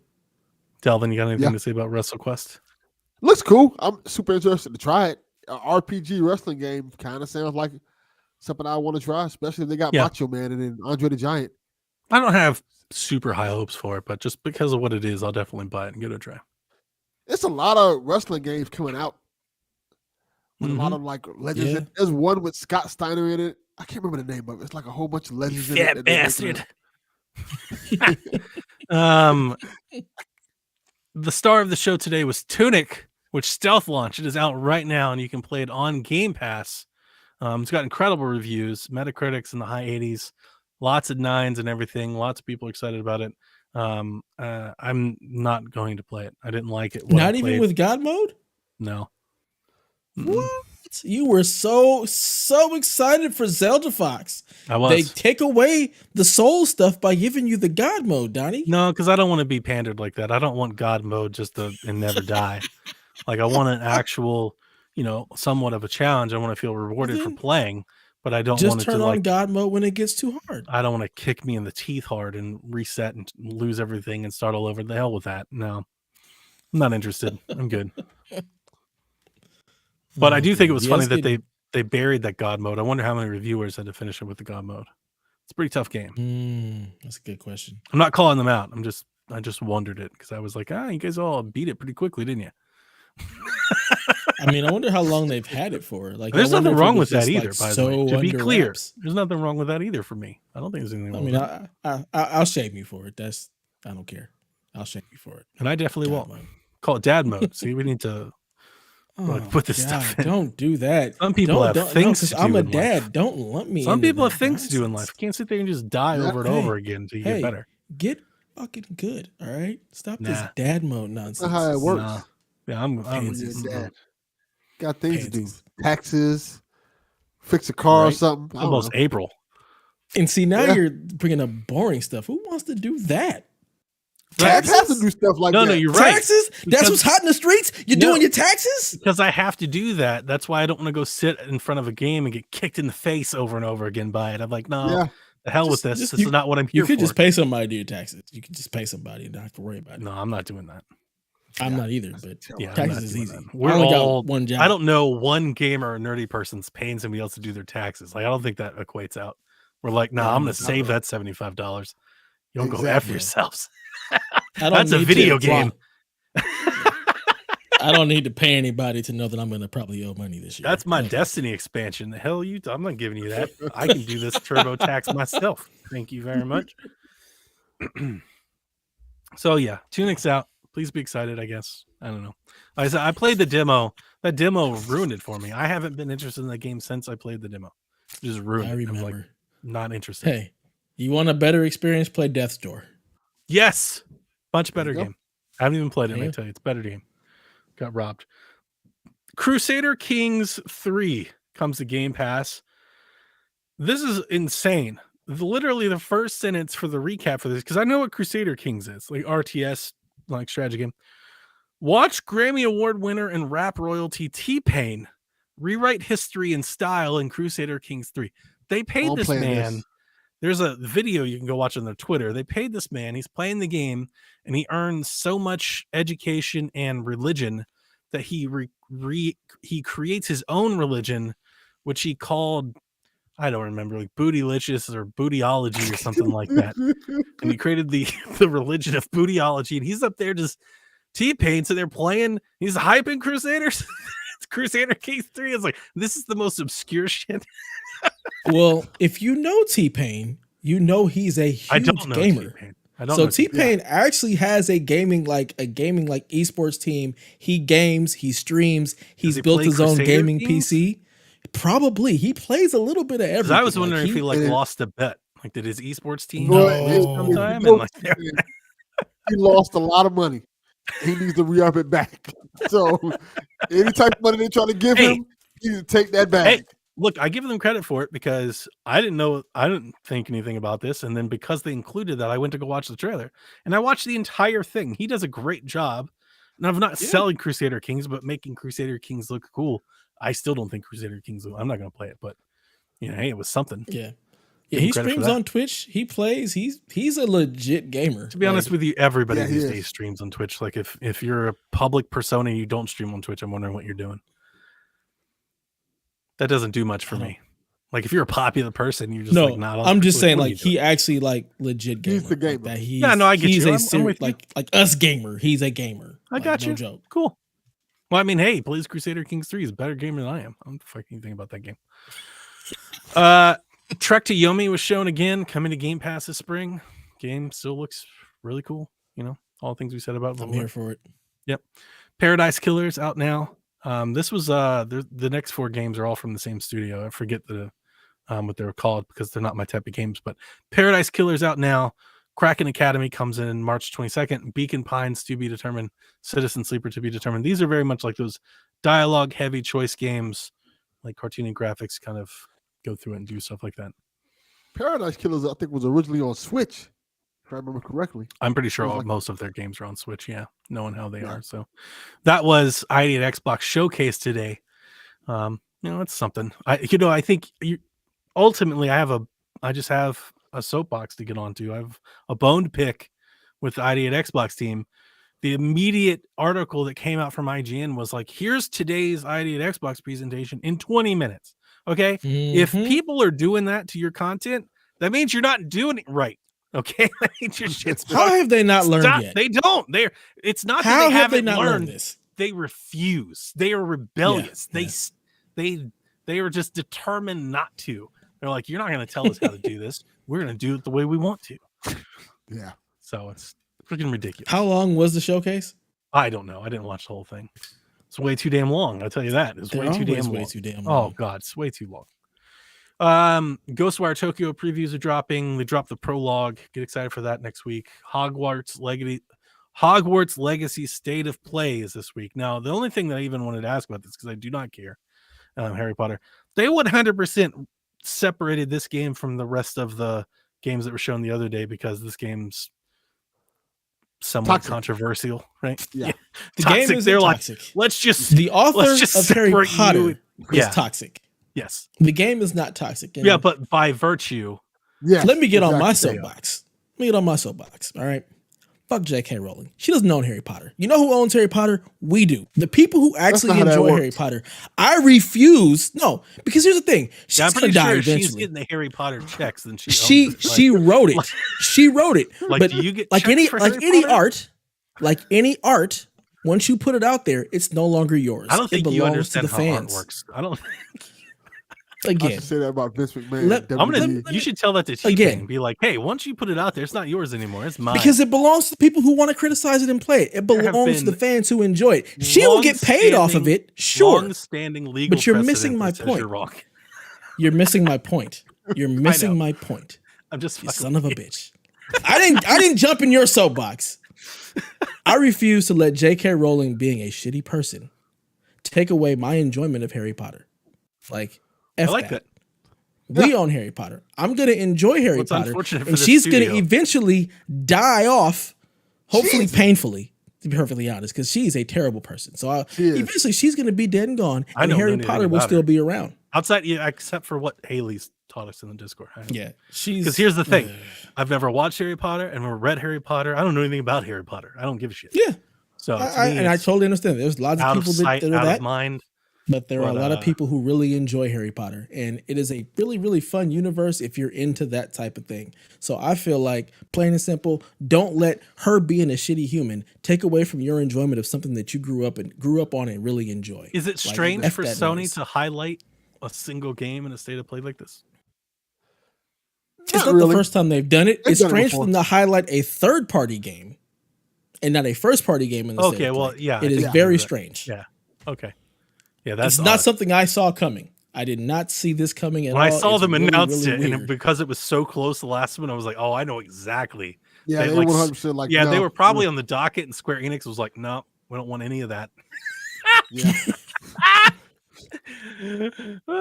Yeah, I'm excited for the game because I'm reading the books with my daughter right now, and I'm excited for it. My daughter loves. I'm gonna watch this State of Play. I'm not against it. I let my kids read it. I recently watched the first movie. It's pretty decent. My first time ever watching any of the Harry Potter movies. What a glowing I've only seen like 3 of the movies. I don't really care about the movies. You guys already know I'm much more of a book person, so I enjoy the books. 1,000-page book. That's not happening. You're not reading a 10-page book, Delvin. So Audible is my friend. I'm not reading anymore. Once they created Audible, too. Yeah, I'm not doing reading. I started reading. I can't do audiobooks. I tried. I read can't do some stuff. audiobooks. I don't want to hear nobody read to me. I got my own voices in my haven't head. done any since I've worked from home, but when I was driving to work, it was a thing for a while. But I had long commutes, so I don't have time to sit down and read a book. It's just not happening. I have should too make much You stuff got to too do. many. You got too many dad things to do, like taxes, taxes. Yeah. mowing the lawn. taxes, It'll get mow you. the washing the lawn, car. painting I saw driveways. a TikTok. There was a TikTok. These three families that went on vacation together. So these three dads, and the TikTok was just titled "Dads on Vacation," and it was just little clips of the dads. They were sleeping, eating, and drinking, like all of them through the entire thing. That's all they did. They were like, That sounds "This great. is all dads do: just sleeping, eating, and drinking." I was like, "Well, you're not wrong." But man, are we not simpletons? Like we're just the simplest creatures on earth. I'm gonna shoot us some bail. We're not any better than cats or dogs, man. Yeah. It's just the same shit. Yeah. When we can actually get away from doing all the dad Right. stuff, It's from Yeah. taxes. can I just sit here? Is it okay if I just sit here and veg It out was and watch hilarious some because they were TV? the and one dude drink was a beer? asleep at the restaurant, dude was asleep at the beach, dude was asleep on the couch, dude was asleep like they were like at it's like a show or something, like a theater. Dude was asleep in the chair. It's like, damn. It's so funny. Like what I want for my birthday is to be left alone to do nothing. Yeah. Amen. Amen to Like, that. Mhm. Let me just sit in this room here. Mhm. I'll send y'all. In fact, let me send you away for the weekend and let Yes. me just have the house to myself. Yep. Yeah. That sounds awesome. That's what You I always want for my do you guys birthday. also fight like the internal, like my wife has this struggle to always want to leave. You know, she's like, let's go do X somewhere Mhm. else. Yeah. And I'm like, do you know Yeah. how much money I spend in making the time that I have spent right here the best it can be? Exactly. Like I invest so much money in making this the place that I want to be. I don't want to go somewhere Exactly. else. Yeah. I'm trying to I stay agree. here. 100%. My house Where do is you want to go for your amazing. birthday? Nowhere. Exactly. Right here. This Right chair here. that I'm in, this is where I want to be for my birthday. That's some Big big TV. dad energy. Yeah. Don't want to Mhm. go nowhere. Big TV, video games, food. Why do I want to Yep. leave this place? I got No. TVs with lights and shit on it. Like Fuck, I want to go somewhere else for. I've done all that here. I've surrounded myself you're with all of sending my me favorite things. to a video game room that has all the stuff that I have and better, there's no reason for me to leave. Maybe it's just a gamer thing. Maybe. This is a good story. There's not much of a story, but it's a good conversation. The Initiative has had like half their staff leave. The thing here says 34. I think it's more than that. So I'll tell you this as somebody who follows Xbox news pretty closely. This isn't really news. If you've been like in the Xbox stuff, we've seen reports of this on Reset Air and Reddit for months. This has been happening for a long time now. But the VGC did basically just wrap it all up into one article, so it became like news. I think a lot of people found out this week, which is why I think it's Mhm. newsworthy. It's very interesting because it doesn't basically tell a good story about the Initiative. Not exactly sure, to be honest with you, I'm not exactly sure what the Initiative is anymore. They've struggled to hire talent. Everybody's struggled to hire talent. We talked about it with the Destiny acquisition. We talked about the Activision acquisition. There's a big reason why there are so many Activisions going. I think it's kind of the underlying reason that there's a lot of acquisitions going. We talked about inflation. We've talked about the money value, but it's a human resources thing. Just buying people, buying talent, Mhm. skill, because there's not enough to go around. We're seeing a lot of people move, especially after 2 years of COVID and all that. But if you're out there going, hey, this isn't news, this isn't good news for Perfect Dark, I agree with you. Not even going to try to sugarcoat it. The only good thing here really is that Crystal Dynamics is making Perfect Dark. It's basically, at this point, I think it's fair to consider it a second party game. Crystal Dynamics is making Perfect Dark, and some people in the Initiative apparently have input, is basically my ultimate takeaway from it. I don't know if you guys have a different one. I think I agree with you. Yeah. I like really Crystal strange. Dynamics, so that really doesn't bother me much. Yeah, Crystal Dynamics does a good Yeah, job. So agree. I'm here Yeah. for it. It's just Crystal Dynamics doesn't belong to Microsoft. So this is a Microsoft exclusive too, right? Gonna launch in the game. Yeah, Pass, all no, that good yeah, stuff. it's considered a first party game. Yeah, They I own just the think property. it's crazy to see that much talent bleeding. And didn't they lose like the creative director of the game too? Yeah, and this is Yeah. after Drew Murray left last year, which we talked about on the show as well. It's you're not wrong, but at the same time, it seems like a lot when you talk about half the company, but the company hasn't been that big either. So I don't know if it's necessarily fair calling it a lot. Because there have a lot of people, I think more people have probably left Naughty Dog than this, but Naughty Dog also has several hundred more employees. You know, so like the initiative has never really, I think this is really kind of a case. The initiative hasn't really got off the ground. And the VGC article is very enlightening in the sense that they talk about the was it Drew Gallagher, the guy that actually is in charge of the initiative in this. You know, he's former Crystal Dynamics. It's a big reason why they're brought in on the project. And there's some anecdotal, you know, opining in there that a lot of people are leaving because they don't jive with the studio's top-down approach. So honestly, I think that has, I read into this, that probably is more of this than anything else. Like, he has one way that he knows how to do things, and that's the way he's trying to do it. And the only way he can get it done, apparently, is the Crystal Dynamics way, which it really explains why Crystal Dynamics has been brought in. And some of these other folks that he's brought in from outside Crystal Dynamics probably just don't like that way. And the concerning part, if you want me to go like scorched earth on this, the concerning part for me is I don't know what the initiative is. They were supposed to be a big first party studio. And then it was supposed to be, no, they're going to like spearhead and start stuff. And then they're going to partner with other studios to make their projects, which doesn't sound good. It sounds smart. I can actually make a good business case why that sounds good. But it's not traditional. That's not how games get made. Nobody really works that way. That only works if they're like just spearheading like the story and the concept, which and then kind of was what team. That's kind of what they like described with the initiative. They're like, they're going to kind of come up with concepts, what they want to do, and they're going to bring in a support studio to help them. And it actually makes sense under Microsoft's vision where they have all these studios. Maybe they're not going outside. Maybe they're like, maybe they bring in Raven or something, or, you know, id. Like, I could actually get behind that in some regard. It's just not really traditional. It's not the way games get made. I don't think it needs to exist like that. If that's the case, I don't think that even needs to be a thing. And I'm not convinced here that the initiative doesn't just go away.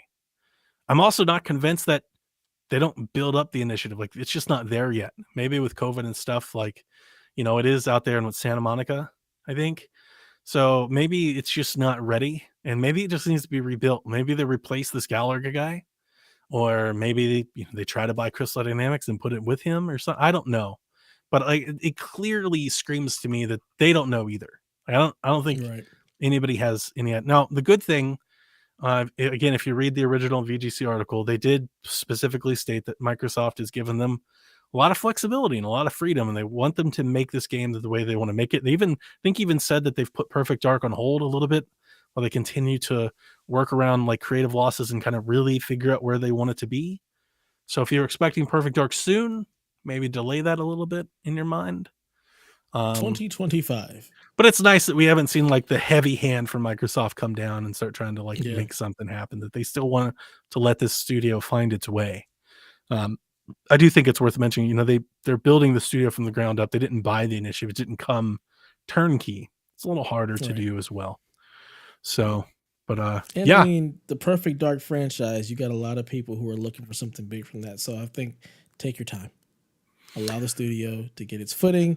Do what you got to do to really. You don't want to throw it out there and have it flop, because then that's truly the end of the initiative, and we might never see Perfect Dark again. Might be the end of Perfect Dark. Really excited for that. So I think the fairest criticism you can say about this game, because this game and the studio has basically just been under duress since it was announced.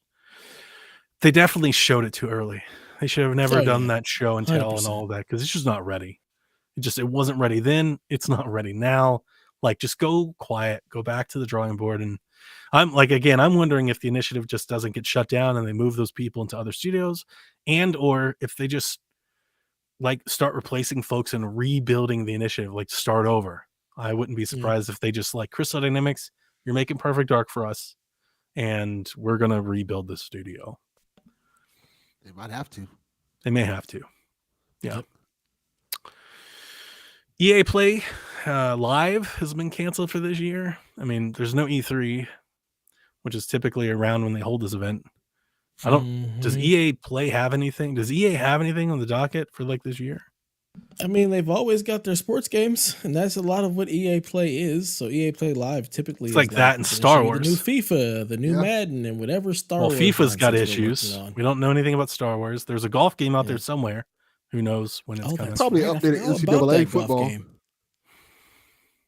I think it's too early for No, NCAA It's football. too yeah. Just the update. Yeah. on it, So probably. You They can't usually show do that something. game until you're ready. Mm. They talk about somebody who showed their hand too early. They showed you oof. as somebody All who about that listens one. to lots of sports podcasts. There are people looking for that game like this fall. Oh, They- there's people looking for that game 100%. last fall. Yeah, like, there are people that are like, oh "Oh, it's my coming God. out soon, right?" It's like, guys, way too early. yeah. EA's Yeah. known for doing stuff like that with the. Oh, of They course. have like the little. I forgot what they call them. When they show like previews of the game, like a Hey. Mass Effect early. Here's screenshots of early concept art we're working on. I'm It's sure not they'll have coming for another 5 years. I'm sure they'll have a big Battlefield announcement that they can talk about. Oh God. Oh God. Battlefield is what canceled EA Play Live. We That's what can't happened. get. That's a good point. They can't afford to do EA Play Live after Battlefield fell off a cliff. We can't get Titanfall, but Get that garbage. that's another game I bought. Dev Steam. I got Titanfall 2 for $4. Great How deal. did you not already have it for like $2-3? Like I have that for I'm playing $1. on Steam Deck. It was the Ultimate Edition too, or whatever, the big edition. Wait, And then you probably already had that in Game Pass. not on Steam. Is that on PC? I want to play it on my Steam Because it's Deck. in the vault. I want to play it on my Steam Deck. Doesn't Game Pass run on the Steam Deck somehow, some No. way? Not unless you It'll install be there Windows. eventually. Reminder that Friday, the Mario Kart 8 Deluxe Booster Pass comes out. So I'm sure most of us will be playing Mario Kart at some point over the weekend. Most of us? Oh, you wait. You playing- wait till Friday and Saturday and you look at Twitter. All of our podcasting friends will be playing Mario Kart. I don't think so, Tim. I probably won't even see that. I think I have the word Mario muted, so I definitely won't see it. I definitely booted it up, but I'm still planning on playing much more Assassin's Creed. But I just want to remind everybody in case they forgot. It's free if you're a subscriber to Nintendo Switch Online, or you can pay for it. It's like $20 or whatever, $25, I think. So, but with that, that's the news, Dev. Well, let's get into some of these questions. You kind of skipped over Rude Day's questions about Perfect Dark, so let's just. Oh, start I'm there. sorry. It's all great. My You bad. put it in the notes. So I thought she was going to get there, but it's cool. I got you. So Rude Days asked, with all the Perfect Dark / the initiative news coming out, do you believe there should be concern about the way Microsoft handles studios, or is the gaming world reacting to how bad this is? I have some concerns for how Microsoft handles studios, but it's not because of this, and it actually has nothing to do with the initiative. I just think I've brought this up a bunch. Their inclusion of Activision has them overseeing so many damn people. It's like Bethesda came with a lot of the oversight, and I'm sure Activision will as well. But because of the Activision Blizzard issues that they've had, I'm pretty sure Microsoft wants to replace a lot of them. They don't want to necessarily keep around that senior management. We talked about this with Jeff. So I expect that they'll swap a lot of that out. So I'm just concerned there's not enough people to go around. But no, I'm not. To answer the question more directly, am I concerned about the way Microsoft handles studios? No, because to this point, they seem really happy to just pay people to just work. Like they've been very hands off with like Psychonauts. There's so many examples of all these folks, like the Hellblade folks, Ninja Theory and stuff. They've come out and haven't released games. We haven't seen a game from Compulsion in years. And everybody just has really great things to say. They're like, hey, we're working on stuff. We're doing stuff. Microsoft's letting us do it. World's Edge has said so many great things. So the fact that the initiative apparently can just lose half the people and still farm out to Crystal Dynamics, like Microsoft's cutting a check for all of that. And, they're not cutting studios. They're not laying people off. They're not, they're not going the EA way of doing it. So am I concerned? Not yet. Yeah. I don't see that there's any reason to be concerned. There's nothing that shows a state of concern should be had right now. Like everything is just moving as is. It's a light year, but it's because they're working on getting everything together, and Microsoft isn't rushing anything, because with Game Pass, you really don't need to rush your studios because you've got games that are constantly going to be coming into that system. So don't worry about it. Let the studios do what they're doing. So I'm definitely not worried about Microsoft at all. I think if you wanted to say I'm concerned about Perfect Dark, I think that's fair. But again, it's being made by Crystal Dynamics. It's a really good studio. So I'm hopeful that that's going to, like, maybe their direction is bad, but I'm hopeful that the game will be good because they're a good studio. They make good games. Yep. What else was I going to say? Well, I've said this since before the consoles came out. I've been saying this year was going to be a light year. Wait till next year. Next year is when they get going, and when they start including all of the Bethesda projects under this label, and then they bring in the Activision stuff. Like, you just wait till this machine gets rolling. I still don't think people are ready for the snowball that's coming. Like, it's right now, it's kind of like Another a little medium snowball, but another one. Guys, it's coming. Like, it's building Yeah, it's gonna real be huge. fast. It's coming really fast. Give it a year. You're gonna be surprised. I think. It's gonna be ridiculous. Yeah, when Avowed comes, when Fable comes, when Motorsport comes, when Gears comes, and the Coalition comes, and Elder Scrolls comes, and id comes, and Doom like, it's gonna be nuts. They have enough studios to release a game a month for at least a year. Yeah, they honestly might get to the point where they're releasing 8-9 first-party games a year. Yeah. It's insane. And that may be when I finally subscribe to Game Pass. And I think that's smart. If you're waiting for that, that's perfectly fine. Price might go up by then. Yeah, pretty much. Not too worried about it. I'll steal a code from you somehow. That'll be fine. So next question comes from a Yarden Angel. He says, "Can Donnie and Dev finally agree on something and Absolutely address not. this?" I'm not playing the soundbite, Yarden. We don't agree on it. Basically, Delvin and Haley both were like, they don't get the hype around Breath of the Wild. Dude, And that he was hoping podcast that- that they do is just bad. It's just a really bad podcast. They just have bad takes. You know, he went on. You remember last week on the show, he was like, "This State of Play sucked." He went on. It did He suck. went on that show and he was like, "You know, it was okay," and he It was just walked mid. it all back. He just walked it all back. Mid, it still sucks. The problem, I Mediocre. think the State of Play was just fine. It was good. Had no problems Yeah, with it. It was wasn't not a bunch of good games State for of me. Play. It was not It's a good exactly State of what Play. I expected. The problem That's is fine. you It can could be what you stuff. expect. It's still not good. Yeah, it's good enough. It's a trailer. It's a bunch of trailers. That's exactly what I want from those type of things. Just a bunch of trailers. Delvin, That's it. it sucked. Yeah. You It suck. sucked. That's what It it is. You just suck. That wasn't even the Much question. like It wasn't Much even like your take a on Breath of the Wild. It PlayStation sucked. State of Play. It was like a Square Enix State of Play. It was some shit. It really was. It was not very good. I mean, But, was ID at Xbox really? ID at Xbox is a bunch of third parties and I other can't companies making games. imagine just building your brand around just hating on Breath of the Wild. But like, I mean, if you want to have that hot take, you know, you can have it. It's just wrong. It's just a wrong hot take. I mean, I'm with that hot take because Breath of the Wild it didn't do it for me at all. I don't understand the hype around it either. I don't get it.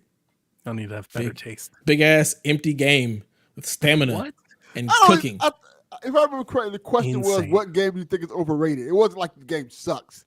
I'm like, if my opinion, Breath of the Wild. No, man. the soundbite was like it was. I don't understand the hype, and he was hoping that we could bring together. I've heard this. Here's the thing. They work this into every one of their episodes. This isn't like that episode. This is every episode. They do that in like every show. No, that's Haley not true. talks some trash about Breath of the Wild while she watches CSI Vancouver or something. Like, who gives a shit? Let me see if I can actually play it. I'm not going to do that. Nobody wants to do that. Let's get to the next question. Next question. All right, well, yeah, Breath of the Wild. I don't need to plug Not that great. show. Not great. Let them find their own way.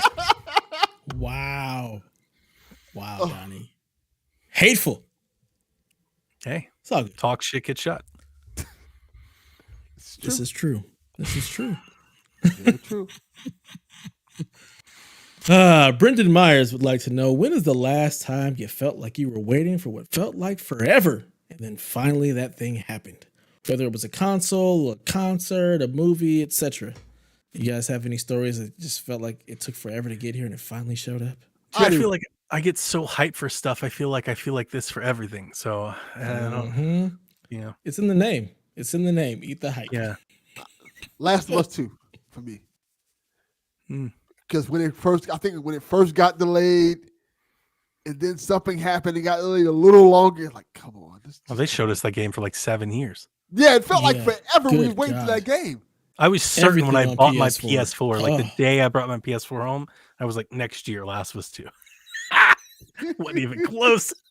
It was way off. And then it leaked. I'm like, oh man, this is horrible.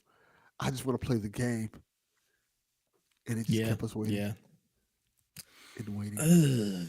I've waited for the Chili Peppers album for an extremely long time. I've been talking about it and following all their news and all of their blog updates. And Frashani came back, so I'm very excited for April 1st for that to come out. I can't say I've been waiting forever because I know every year it comes out, but I just finished the F1 show that I binged all weekend long and had a blast with. I've been waiting for that since the end of the season. Like I've been tweeting about it for months. So, but I think I just get that way. My Steam Deck, like every Monday, I'm like, is this the day? Somebody sell me a Steam Deck. It's just who you are. Yeah. I think for me, it's going to be whenever the hell's the next season of Stranger Things comes out. I feel like we've been waiting forever. It's been a minute. It's been a minute. Did they date it though? Didn't we get the dates for the next one? They did, but it's still like I feel like it's far from now. Them damn kids grow now. Yeah, they are for real. Like and the next one is in like Russia. Sure. I don't know. Yeah, which makes sense from the last one, but it's not what I want either. Like I hope it's not like all of in Russia. I don't see how it could be. I hope not. No. Yeah. No. Because it's not in Russia actually, because like what's her face? They moved to like LA or something like that. So it's gonna be split all Yeah, but like the scenes that I've seen seem like a lot of throwbacks or like prequel type stuff. I think that's I don't want to spoil it, but yeah. Okay. Because of that one character who's missing. You can find exactly. And that's what I was thinking too. I just hope it's not a lot. And they're splitting the season in two. Yeah. Fuck, I just remembered that. Yeah. They are? Yeah. Mm-hmm. Yeah. Oh shit. They're split in two parts. Yeah, exactly. They're doing like The Walking Dead. The Walking Dead, the final season, part 3. Get the fuck out of that summer break, man. Yeah. Bunch of nonsense. But other than that, like I can't think of anything else that like I felt like I've waited forever because I'm not that guy. Like it's got a date and I'm gonna forget about it until it comes out for the most part. Yeah. Skinny Matt wants to know, hey, your thoughts on no longer having to change our clocks twice a year? I say hell yeah if it passes. That's good because I don't ever know when I'm supposed to move it forward or backwards. I can never get it down. I feel like they're going to the wrong one. I don't care. Just pick one. Honestly, I could care less. Either. You could go 5 hours for like, can we just set it and forget it? Can we just pick one? I'm down with that. I'm down with setting it, but we're gonna. I didn't even realize it happened. I don't know what you guys. I'm so like absent-minded about stuff that I don't constantly deal with. Like I have the hardest time. Can't remember like how old my kids are. Like I've told you I forgot my own age at times. You don't constantly deal with your kids. No, like not their age. You see them every day. Yeah, but I'm not like constantly thinking of their age. And then like you get this thing. Literally this past weekend, I saw somebody tweet about it, and I was like, oh, I guess we do daylight savings. And I was sitting there looking at my phone. And I was like, do I have to manually adjust this? Like, is this the right time already? The phone does or does it do it for me? Yeah. Like, see, I'm so all of my clocks except for like the microwave is on. Like, I don't operate off of this ever. Like, this is not anything I ever have to look at or do. So, I would rather not have to mess with it anymore. Like, this is something we shouldn't have to think about.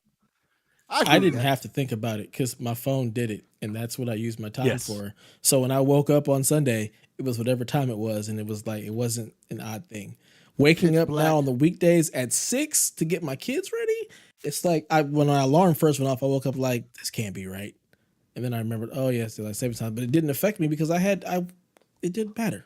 I saw people whining on. Just pick one and stick to it. When this was on Twitter, people are like, I don't want to get up and it'd be dark when I get my kids. It's like, who gives a shit? Who cares? Yeah, like always. It doesn't matter if you forward or backwards. At some point, you'll wake up and it'll be dark outside. Like that's just life, man. Yeah.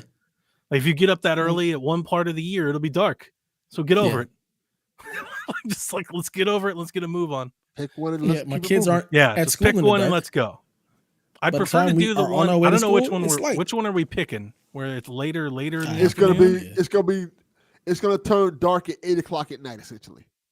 Versus 6, as opposed to 6. 7 See, I'm with that one as like a night owl person. Like that's that's the good one. Yeah, I could care less. It doesn't matter to me. But yeah, I'm also that way too. It's a flat circle. Like if they were like, "Hey, we're gonna make it to where 4 o'clock, like the sun's going down," I'd be like, "Okay."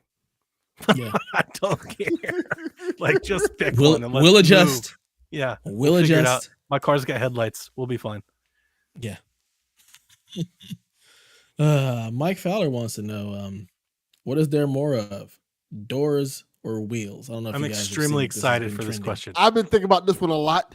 Me too. Oh my god! Jeff's been thinking about this one. It's been on his podcast for weeks. He's I saw that. I sure was like, oh that my it's God. door. He's sure that it's wheels, and I I think- disagree with him. It's I think doors. I feel like it's doors also. I It's think doors. It's wheels.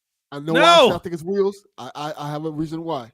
It depends on if are we just talking about like legit wheels, or we talking about like anything that's circular that can be considered a wheel, not like talking about cylinders. pulley. We're talking about wheels. We're not talking about circles. We're talking Right. about wheels. Like, Because then you could say like flaps or doors. Like no. We're talking about wheels and doors. Something that actually they have to be operates as a legit wheel. wheels. yeah, like a wheel, like on a Like a wheel. wheelbarrow. Yeah. A wheel, Okay. Like If it we're can't be talking like a about- gear. That's Yeah, not that's a what I'm wheel. trying not to a figure gear, out. not Exactly. a gear, Like, not you're a not circle. talking about a rotor because A a rotor is in a wheel. wheel. We're talking about a wheel. So if it has to be a wheel, then it's doors. It's more doors. It's definitely doors. Yeah, it's definitely doors. And when I Because hear every car is canceled out. and I hear the people and they're like, think of how many cars I'm having. I'm like, they all have doors. They got, Exactly. like trunks, and there people are like, if you go around the house, one of the things that Mike, dude, you should have saw me. I was losing it in the chat. Mike was like, think of how many matchboxes there are. I was like, think how many doors are in your house.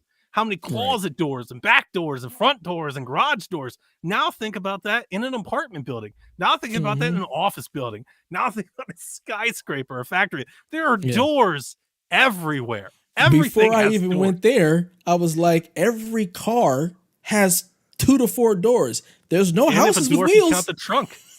Yeah, exactly. There are doors. If you count like the semi, everywhere. it's got 2 doors I think in I the back. counted in my house. I don't remember off the top of my head, but if I counted in my house, if I counted front doors, back doors, side doors, closet doors, the sauna door, I had like 24 doors in my house. Yeah. I have It's 3 not even close. bedrooms. But there's Think about every I got like every 4 times skyscraper. as many doors. skyscrapers, planes, boats. Everything has There are doors everywhere. They're literally doors. It's all not over even the close. I think it's They're doors. everywhere. It has to be doors. If you really start thinking about it and you start thinking about doors, like entryways, honestly, think about everything that's built, like every structure. There's doors everywhere. They're It's all over the impossible. world. Yeah. It's no way. It's not even close. I'm with you.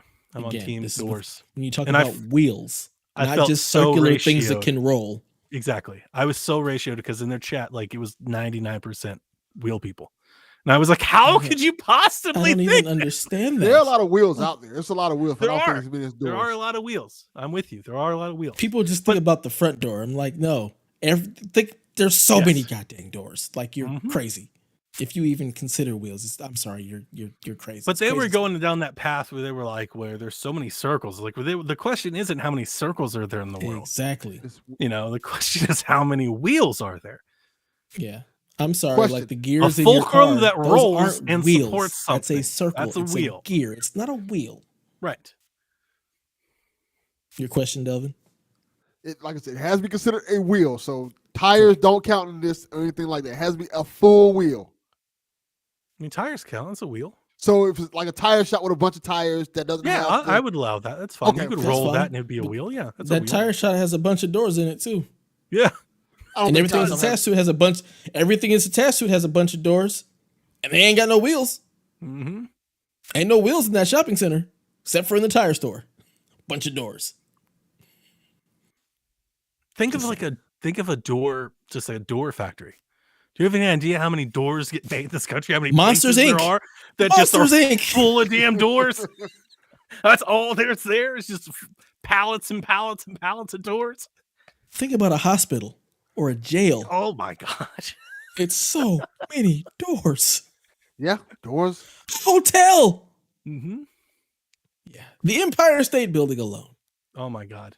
God damn, this country's so privileged. Just talk about wheels and doors. This is the shit we worry about. Yeah. Yeah. All right. Keeping it rolling. BMox81, he says, early thoughts on Steam Deck reviews, and to Dev specifically, do you intend on keeping your reservation? I haven't read any reviews, so I don't have any thoughts on them, and I'm only keeping my reservation if it's for Donnie. Otherwise, no.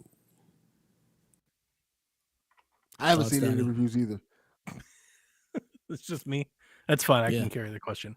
I've been pleasantly surprised by the reviews for the Steam Deck so far. To be honest with you, they're better than I expected they would be. I expect it to be a little rougher out of the gate than it is. I was very impressed with the toolkit that Steam has done. I've been very impressed with Proton and the Linux system. I honestly thought there'd be more troubles with it. I thought that we wouldn't have, and if you're thinking that I'm making this up, I can show you comments to people, like private messages where 2 months ago I was mentioning them like, this isn't going to work right. I'm actually surprised at how many launchers are already working. I was sure that none of these games like EA, Ubisoft, I was like, none of that's going to work because it's not going to work with the Steam Deck and all that. Nah, they legit people just already have them working. A couple settings, not even that hard. You go in a couple settings, they're working, and they work with Proton. They work with all the toolkits and everything. Putting Windows on it is a disaster. It destroys performance. It's buggy as hell. Controllers don't work. It's just not very good. Don't do it. I wouldn't encourage you to do it. The only benefit I think that I would see in putting Windows on it is trying to run games from Game Pass natively.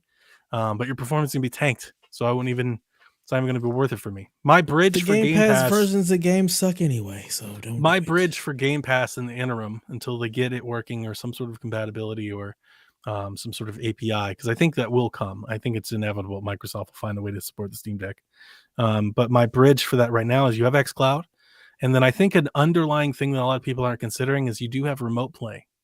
You can remote to another machine. And from what I've been told, that's from what I've seen online about it, is pretty good, actually.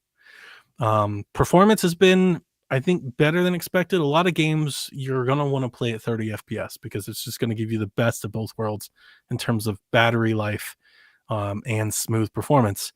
But if you're going to crank it up, just know that battery's going to go quick. If you crank up all the settings and try to run it at 60 frames and all that, probably talking about 90 minutes of battery life, unless you can play somewhere next to a battery and next to an outlet. So, but 30, I know Rob 3000 in the Discord, our powerful PC brethren, he took that as somewhat, I think, disconcerting. That kind of lowered his expectation. I'm not exactly sure what his expectation was. I think he thought he was going to play everything at 60. I don't know why that was never. It's a portable case. Yeah, he was specifically like Elden Ring plays at 30. It's like, show me another portable that plays Elden Ring. Yeah. There's one portable that plays Elden Ring. Like the fact that it plays Elden Ring's pretty fucking awesome, actually. Mm-hmm. And the fact that it runs it well at 30. Yeah, and I don't mean to throw him out for that. I'm like, there's nothing wrong with expecting more. But I'm pretty impressed with the performance that it has, especially for the amount of money that it costs. At $500, $600, and that's damn good. Really, really good. I'm very excited to get my hands on mine, and I can't wait to put all of my games on there. So, yeah, I know I'm really hyped for it, and you guys can take that bias as you will, but I'm trying to shoot it to you straight here. If it was worse than that, I would tell you, and I would still get one. I'm being dead honest with you. It's better than I thought it would be. I thought they'd have issues. And I thought I've been looking at Steam Deck like it was going to be kind of experimental, a little rocky to start.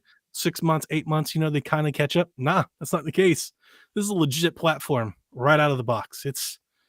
Steam's done well. Like, this is better than most Steam stuff. Like, I think almost every reviewer that you find, let me recalibrate that. Every legit professional reviewer that goes hands-on with this, I think that's almost unanimously what they're all saying. They're all being like, this is better than we thought it was. I've read no reviews, but I have seen that overwhelmingly positive reception from pretty much all of the tech guys. It's really good. Actually do reviews, So the only downside really is battery life, which I travel with an extended battery pack, and I'm usually always near an outlet anyway. I've been saying that from the get-go. Battery life has never bothered me because I can plug in almost anywhere. And I do have an extendable battery. I've had one. Here's the thing. I bought one and had one when I got my Switch. I've always had one. I use them for my Chromebooks and stuff anyway. So to me, that doesn't bother me. The battery life doesn't matter. Donnie's about that battery portable life. He knows how to handle it. Yeah, I'm good. Yeah. So plus, who's playing longer than 2 or 3 hours anyway? Like, you're sitting there for 8 hours, like just playing your handheld like religiously, that you in a place that you can't plug in. Like, that's too much. That's too much. Unless you're on vacation, but even if you're on vacation, but you can plug in something. Yeah. If you're on a really, really long flight, which A, you're probably not doing every day, and then B, a battery pack solves that. That's a solvable problem. Play for 2 hours, nap for the rest of the flight. Because I'll play Pokemon or something, Zelda, portably for 6-8 hours, but like on the couch next to the wall outlet. Like comfortably right there next to the charging place. So Yeah. It's a non-issue. yeah, I agree. Jeff loves his, absolutely loves his, and he's going nuts. He really loves the emulation. He's putting all this stuff on there, and he keeps saying, he's like, this is how I play games now.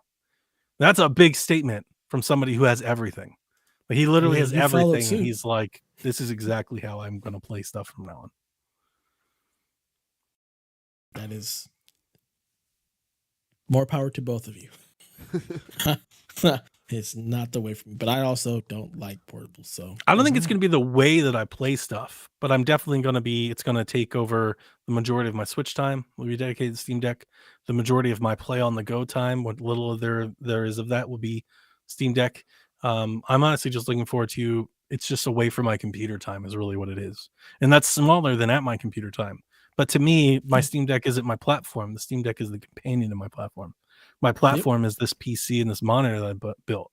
My Steam Deck just to sell the Xbox. That's what I'm waiting for. I'm waiting. My Steam Deck just helps Xbox me keep that going. Sit there and collect dust for 2 months, and Donnie's like, "How much can I get for that?" My Xbox isn't going anywhere. Okay, but I haven't played it much. I've just been playing Grand Theft Auto on it. That I agree with, but it's still not going anywhere. That's the thing. It's different than the PlayStation. You played Grand Theft Auto on that instead of the PC? I don't want to rebuy it on the Rockstar launcher. It's not on Steam. Oh, that's the trilogy. You didn't no, I'm not playing that Xbox. GTA 5 thing. Like if I got GTA 5 on PC, I'm playing right here. I'll play it on Steam Deck. But no, they don't have the trilogy on Steam, and I want to buy it on the Rockstar trilogy. launcher. Okay, I thought you were playing 5. Vice City. I've been playing Vice City. I forgot the trilogy existed. Yeah. I completely forgot about that. Yeah. Wow. All right, moving along. Kyle the Pug says, I'm going to throw a weird question tonight, specifically for Delvin. Ooh. So how do you celebrate 316 Day, Delvin? Do you walk like Stone Cold, talk like Stone Cold? Do you also give out stunners like Stone Cold? Plus, do you drink Steve Weisers like Stone Cold? Happy 316 Day. This is a weird day for me. I see, I don't want to get too serious and stuff, but 316 is my cousin's birthday. And he was like he was my best friend. He passed away 11 years ago. Like he was a huge wrestling fan. Like we had this thing where we wanted to go to WrestleMania together, and when it was down here, like he died, I want to say maybe 2 years before the whole Rock Cena thing. And he was a big. We made him both were big John Cena and Rock fans. So I usually don't celebrate 316 Day, because it's Stone Cold, but it's mainly my cousin's birthday and stuff like that. But gotcha. But he loves Stone Cold, so I know he would appreciate that in general because he was a huge wrestling fan. Oh, well, at least you can remember him on Stone Cold Day and celebrate something that you guys both loved. Yes, facts. Yeah. Delvin 316 says, I just whooped your ass. More likely it is like he just got his ass whooped. I mean, stunners hurt. Stunners aren't good for they really hurt. Yeah, stunners aren't good for the tailbone and stuff. You want to be doling those out unless you're on like a trampoline or something. Do you ever do anything for 316 Day, Donnie? I know you're Hell no. Cold. No. Never dressed up like Stone Cold. No, like damn redneck or something celebrating this fictitious character on 316 Day. No, I'm good. I don't really think, to be honest with you, I don't think I've ever really thought of it as like a day. I think of that more of like a social media trend. It's like a thing that started happening. Didn't WWE try to like make that a thing at one point? Yeah, it's not a thing. Yeah, I didn't think it was a thing. I was like, wait, 316 Day. I was like, that's I love Stone Cold. What is this nonsense? I 100% will be watching WrestleMania just because Stone Cold is showing up for sure. Yeah, that's the only. And it was so funny when they announced it too, because he did a cool announcement, and all these people, dude, WWE has like the world's best haters. People just love to hate on them so much. They're like, oh my God, you're bringing Stone Cold back for another thing. You do this all the time. And I'm like, yeah, and I'm fucking here for it. They do this shit every week, and I'll watch it more often. This is cool. It's a lot better than watching half the people that they put on TV. I appreciate that Stone Cold came out and said that he was going to whoop some ass. And then WWE kind of changed it. Like, no, it's going to be like a conversation. Like, what are you talking about? It's not going to be a damn talk. And Kevin Owens is the perfect guy, too. Like Stone Cold Kevin Owens is must-see TV. Like, that sells itself. That's going to be cool. Yeah, it's going to be really cool. And all of a sudden, now we understand why Kevin Owens signed that new contract. Yeah. He's like, guys, I'm gonna go to AEW. They're like, hey, do you want to work with Stone Cold Mania? He's like, I'm gonna stay. Exactly. I'm gonna stay. Give me those millions, Vince. Kevin Owens is. Oh, Kevin Owens is the best. He's cool. Yeah, Kevin Owens is out of his. He's like a wrestler out of time. To be honest with you, he deserves to be with other folks. He's amazing. Yeah, I agree. Interesting. Okay, well, we got time for one more question, or you guys got to get out of here. Oh, give us one more. I don't want to end on that dour note. All right. Last question comes from Brolin. He says, so I would really love to see F-Zero or Star Fox get new titles for the series. He says he has little to no hope for F-Zero at this point, but a man can dream. How long can a man be dreaming? I mean, it's a long dream, man. He said he'd go bonkers if Metroid Dread got an epilogue map as paid DLC. And his question to us is, which game series would you like to see get a new installment or some DLC? Star Fox. I love Star Fox. Do you? Yeah, I really do. Let me ask you this, because I'm going to dig in on this. I hope you do know. A barrel roll? Really? Do you really love Star Fox, or did you love Star Fox 64? I loved, not even Star Fox 64. I love the original two Star Fox games. Okay. Because that's what I played on. I played those all day on the Super NES. I used to love those games. What Star Fox have you played since then? I played the one for GameCube that was terrible. When there are two of them for GameCube, right? The one where you're out the ship. Adventures. That was not good. I also played a lot of it's not Starfield. What was the game they had recently by Ubisoft? Was it that one? That was Starfield, right? Where you get the Star Fox ship. Starlink. Starlink. That's what it is. Yes, I played a lot. I played a good amount of that because I love playing it. That was the best Star Fox game that wasn't a Star Fox game. No, I'm with you there. No, that Starlink was dope. It was good. It was dope. If they took Starlink and just made it a Star Fox game, it'd have been awesome. I'll be 100% fine if they do that. Yeah, I would too. But I enjoy. Here's the thing. I know a lot of people love Star Fox, like the character. I honestly don't think a lot of people love Star Fox, the game. And I say that because Star Fox games haven't particularly sold very well. That makes sense. Well, they sucked. That's why. And I do think, I agree with you. I'm not trying to defend it completely. I just don't know if like people love Star Fox as much as they love saying they love Star Fox. I think people want to see a good Star Fox game. They loved those Star Fox games. That's the thing. But when you make shit, people aren't going to like it. So stop making shit. Star Fox Zero. Love Star Fox again. Star Fox Zero on Wii U was basically, Star Fox, almost like a remake. But they had this stupid Wii U control schemes with those other things. If you took that out of it, you just played the Star Fox levels, it wasn't half bad. But all that other stuff they put in there made it worse. With the motion controls, the little robot and the little walker and stuff like that, was bad. But told me that same thing. That's the other thing, because if I'm with you, the other game on GameCube was Assault. Star Fox Assault and Adventures. I had to look up the other one. I knew there was two of them. I liked Adventures too. And yeah, I like Starlink, and I played all the Star Fox content in Starlink. And I think if you were to redo Star Fox, it would need to be remade, like re-envisioned, like Starlink, like something completely different. But at the same time, I like it. I honestly like it being on rails and being like kind of a shooter. But I don't know. It's a good call. I like Star Fox 2. I agree with you. Yeah. I like the characters. You think there's a lot of ingredients there for a good, successful video game if they could just get it to a point. I'm really surprised they didn't just let the Starlink team make one, to be honest with you. The Chorus game, I think the name of the game's Chorus. Yeah, reminds me a little bit of Star Fox a little bit. How you're playing and you have the back and forth banner between the ships and things like that, and the control. I think they could do a cool, interesting Star Fox game. They kind of do it like in an open world type atmosphere, like that game is. That game just got a update for ray tracing today. Yeah, I know. That game is gorgeous. God, that game is so beautiful. A lot of that talk and dialogue and stuff you're talking about is kind of nonsensical and dumb, but it is really pretty. So is Do a Barrel Roll. So it is. Yeah, but that's funny though. It's different. Was it? It was funny. Yeah. No, I love. Yeah, no, that was the best. God. And Andros. Hey, Star Fox. It was the best. I could not stand it. I played that game on mute. Dude, Star Fox Like- on 3DS is incredible. Me and my kids played it. They have local play where you can battle each other on multiple 3DSs. It's so much fun. We played the hell out of the game on 3DS. Star Fox has some good Yeah. music too. Yeah, it did.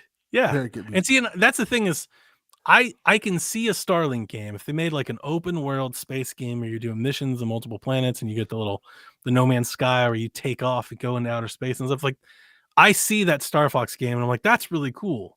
And it'll probably be great. I really like Starlink. Like, that works.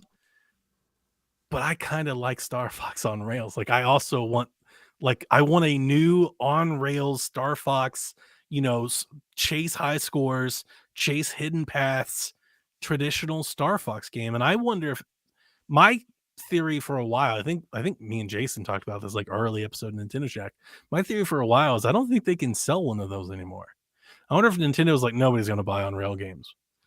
I want a House of the Dead Star Fox on rail shooter. And I'm like, just do that. Do that again. Just do a new Star Fox 64. Yeah. I don't know that. Yeah. And it's short know if and you that can will beat it sell. in 5 hours, but you can chase high scores and do multiple paths and find all the secret stuff. Because that's the thing. Star Fox is a short game. Oh yeah. And I'd be here for it. But I also said that about Pokemon Snap, and new Pokemon Snap sucks. So I didn't even try it. New Pokemon oh, it's Snap. bad. I heard everybody saying it was bad, so I'm like, I'm not going to try it. Well, it's not bad, it's just boring. That's the I thing. don't It's just not understand how fun. the first It's one boring. wasn't boring. The first one was fun. The whole idea of it is boring. The first one's hilarious. You throw apples at folks and make them fall in the water and stuff. It's great. There's not enough of that in the second one, and that's why the second one's boring. That's what throwing apples. How does that equate Yeah, to Pikachu. Pokemon? You hit him square in the head and he falls over it's stupid. It's derpy. So you it's, want a shooting gallery of No. Pokemon where you can throw things No, I at don't them wanna and shoot knock stuff. them in the water. No, I'm just saying a shooting gallery style where you can throw Yes, things at the but Pokemon and knock what them it in the water. is what happened is you would use these different elements that you had to set off these chain reactions, and then you would catch special photos that would only happen if you set off that reaction. So a lot of it was discovering how to make that happen, how to get the Pokemon to evolve, Yes. how to get to walk off the cliff, fall in the water, go in the waterfall. That was the game, was figuring out how to do that. That's what the second one is missing. There's none of that in the second one. It's just boring. You just take photos of the Pokemon. It's what you think Pokemon Snap is exactly what new Pokemon Snap is, and it sucks. What you think Pokemon Snap isn't what Pokemon Snap was. That's not the game. You're thinking, Even what you you just just told take me photos. is That's dumb. boring That's as not the hell. game. There's way more to it than that. It's way more complicated than that. So what game would you want DLC to come to, Danny? I don't know. I really don't. I mean, the question, Dev, what do you have? Story DLC for Grand Theft Auto 5 would be what you want. I want some DLC for Death's Door. It'd be good. Yeah, I definitely play that for sure. That seems like a possibility. DLC. So I was thinking he's what game would you want to come back? He's mentioning Star Fox and F-Zero. The answer to that question is Clock Tower. I really want Clock Tower to come back. I think the time did Clock Tower really ever come out? When was the last Clock Tower game? PlayStation 3. It's a Clock Tower 3. Is it? I think so. Exactly. That's my point. It was never really a thing. Clock Tower is really good. Clock Tower 3 is PS2. Wow. It's 2002. And it sells for $299 if you have a copy of it. Apparently, that's what I'm being told by looking it up. Clock Tower is really fun, and the original Clock Tower I would love to see remade. Absolutely would love to That see would it be remade. a great game to remake. I would Scissor be Man. so excited if they were Clock Tower remaster. Oh God, that would be great. They'd sell 2 copies, one to No, each they of you. wouldn't. They wouldn't. They would sell more. I'm telling you, you're Absolute underestimating trash. how many people are excited about this game. No. It's not Dino Crisis levels of hype at all. I'm not going that far, but you're underestimating how many people would be into it. Dino Crisis. DLC, I really love the Hive Busters DLC that Gears 5 got, and I would love a follow-up to that. Another chapter of that would be great. Because they do kind of live it off a cliffhanger. So if they were Hive Busters Act 2, that'd be awesome. What game would I want to see get DLC? Last of Us 2. Oh God. Oh, why? What would you even what I feel like do you mean? Do you just mean part 3? Like what DLC? No, what do you you could do want some- from you could- that? What You can else is tell- there to do? You What can is tell there to some- do? What are you That wanting game was to so see? What are long you and wanting had to know? 37 like and then Yeah, you and can- then And so You can tell final. other stories, just like they had on Left Behind. You could tell a side story of Joel and stuff like that you could play through. what side story? There were side There's a- stories in the game of There's Joel. there's a whole part of the game that just doesn't not necessarily doesn't get answered, but you can tell plenty of stories about Joel in the side story of You DLC. could like between the first and the second game gap. There's stuff that you could be told, but Yes, that's what I was. but do you They need to kind tell of it? did that in Yeah, the do you- game. I don't necessarily think you need to tell it though. That's I guess my thing. I would like to see it. They did that. They did that. I like It's in how I there. give my answer. Like, no, that's the wrong answer. Because it is the wrong answer. No, it's not. definitely That's the not wrong answer. That's not how this works. I mean, if you would have said a Last of Us 3, sure, but DLC for The Last of Us 2, unless you're talking about the Do you guys multiplayer want a game, Last you're of Us just wrong. 3? I do, but I like I- Abby, so Well, I- how do you know it's going to star Abby? You don't know. I don't. But I would like more Abby. Is what If I'm there's saying. more Last of Us, I want. I'd also take more Lev. I want brand new everything. I was New gonna say, characters, yeah, new everything. go a different direction. Yeah, unrelated. Give me to Abby and everything we've Lev. seen. Let's go. No. Let's No, I fucking No don't more want to do Abby. that at all. I know you don't, and that's fine. That's I fine. like Abby, would but be okay I with think that. I think that story's been told already. But you don't think you think there's. I would DLC like. For Last I of Us would 2 like to either. see go to. That's funny, Dev. I want to No, go to a it's not. different location, right? Different people, and just tell a different survivor story of the outbreak. I like that idea. I've also always wanted like The Last of Us, like the prologue, like from The Last of Us 1, like where everything's breaking out. I've always wanted like that the game. Like let's stay right there for a period of time and just You do a mean whole game Delvin's right comfort food? Yes. there. Yeah, Show everybody getting killed. that's true. Just different parts of the country, people just getting murdered in the beginning Oh of it. my god. Like Well, that's the the game that Purge. I told you. That's the Purge, the video game, and that would also be dope. We have seen that game so many times. I feel like it's just like I don't. But Not enough. I mean, I feel like let's go ahead and you can go to another state because this isn't the only place where there's. It didn't have to be in survivors of the America. apocalypse. Yeah. Yeah, exactly. Let me see China. Yeah. Let's see what happens there. Japan, India. Japan was Australia. That's the place we never go. Yeah, I mean, I feel like Australia is going to be easy because everybody's on the coast. It's just death. Kangaroos. There's not a whole lot there. infected We're not kangaroos going. and stuff like that. Koalas. I think the way Naughty Dog sets up their zombie apocalypse is just, at least in the first one, is just way better than other folks did. And I would have loved to have sat in that and fleshed that out more for sure. See the collapse, see the government do stuff, let them set up the quarantine zones, be a part of all of it. Like you hear about it, you read about it. I would have loved to have experienced it.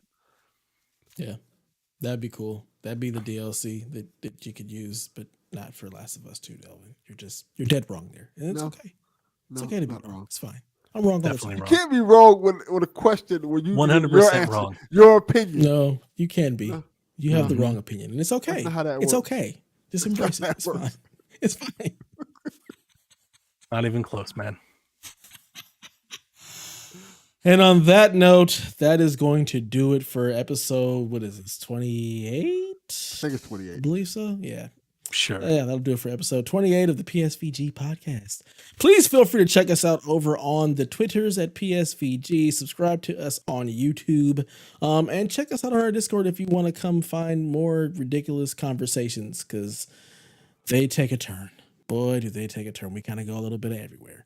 So check us out. Come be a part of the family.